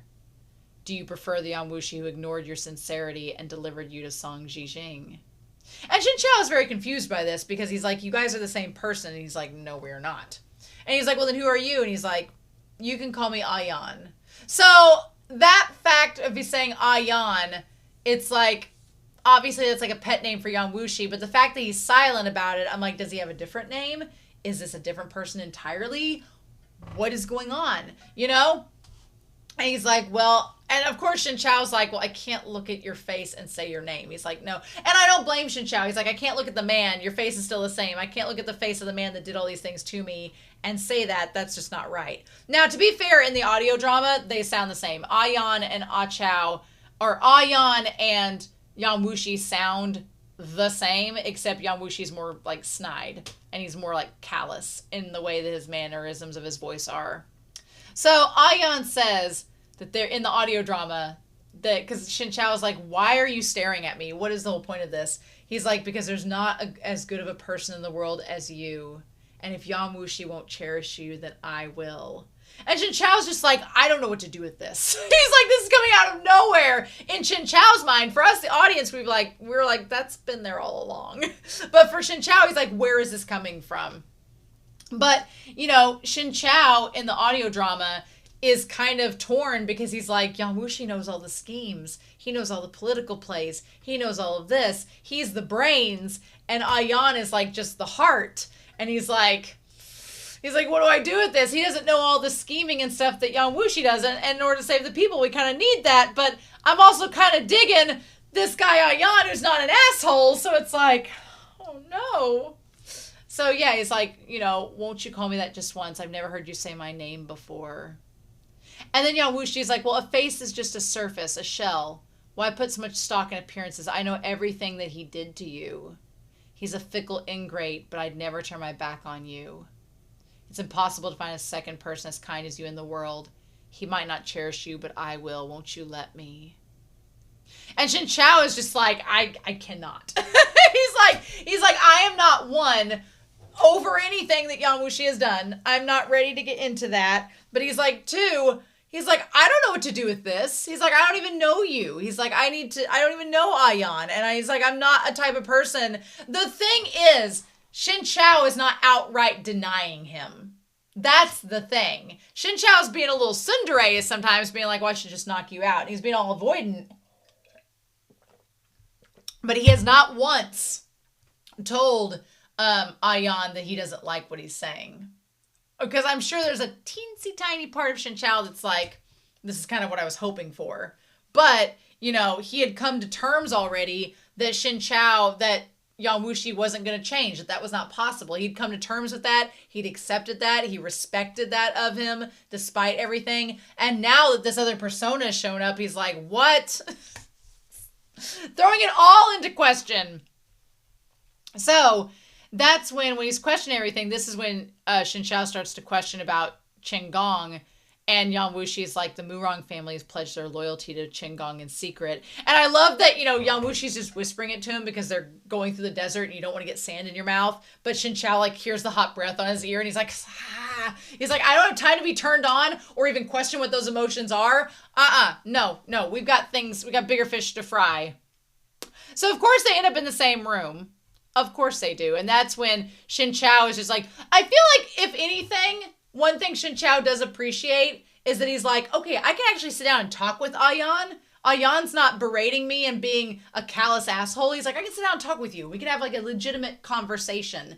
And I think that that's the start of Shen Qiao understanding Yan Wushi and forging a relationship. People were questioning after what happened with Song Jijing, rightfully so, how could these two even end up together? Where is the possibility of that?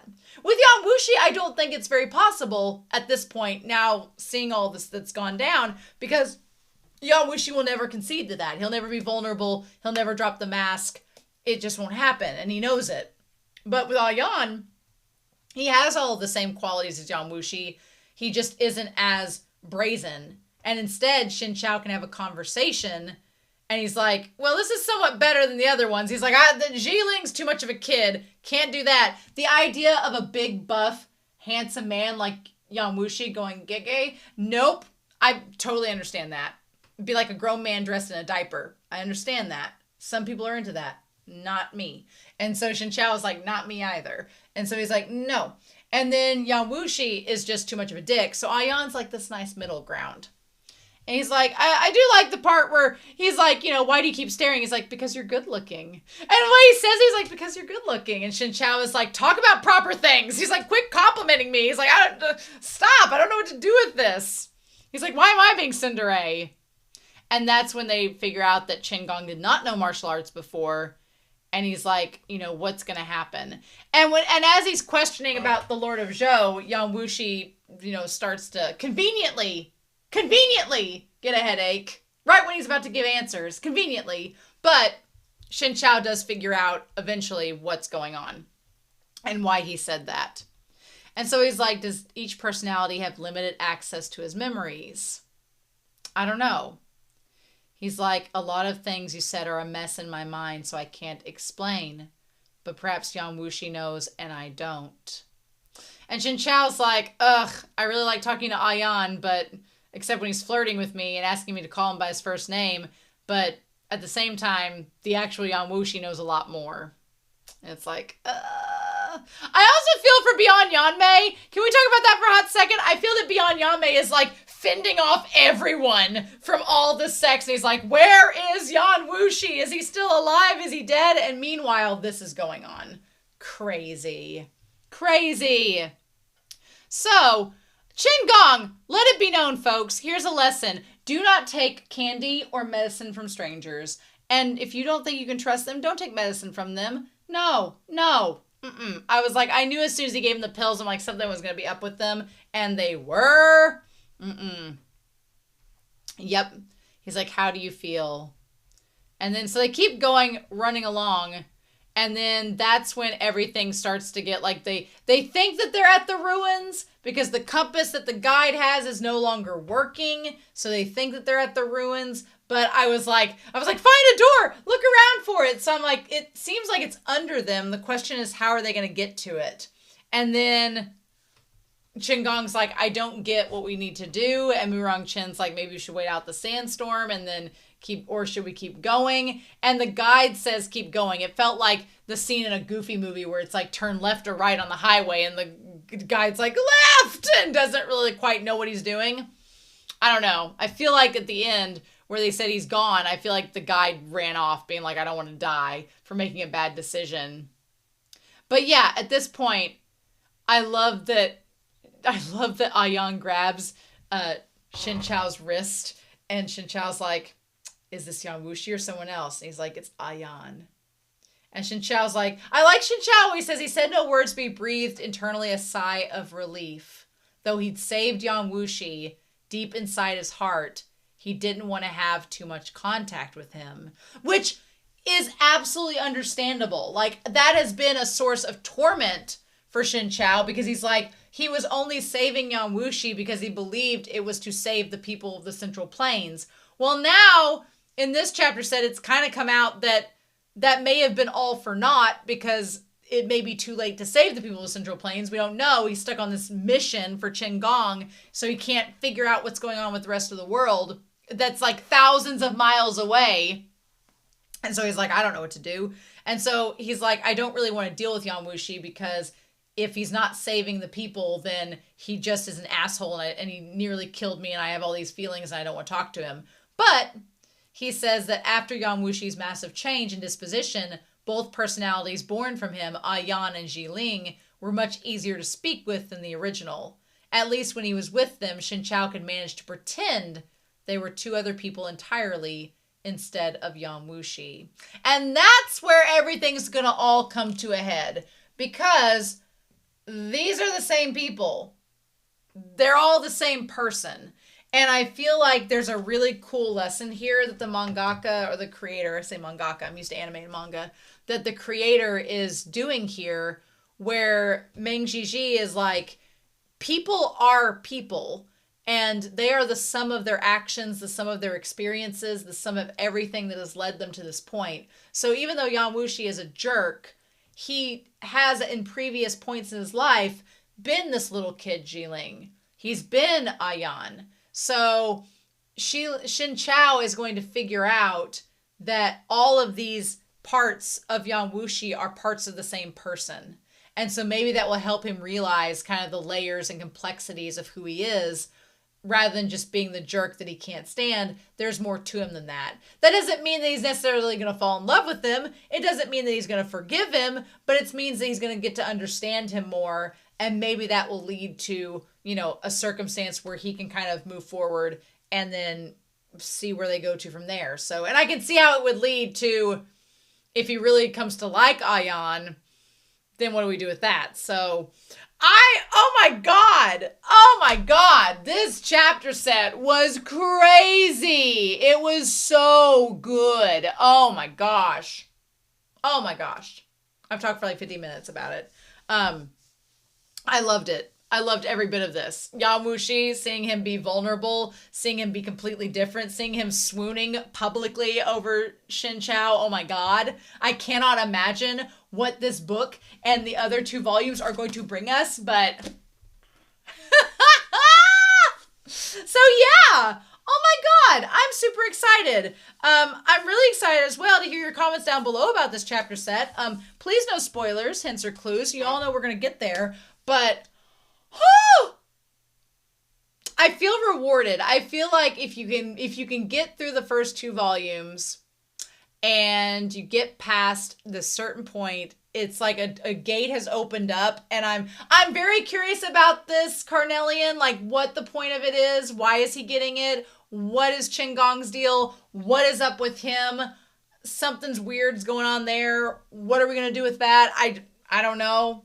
I'm very curious to see what we get with that, but like, what if it's Song Jijing and he like skinned Qinggong and took his body? Like, what if he did that? That would be crazy. Like, what if he did? Because he did nearly die. What if he took Qinggong's body? That would be crazy. I don't think that's it at all, but, you know, that's my crackpot theory of the week. So I'm just going to have crackpot theories about Qinggong until we find out what actually happened. But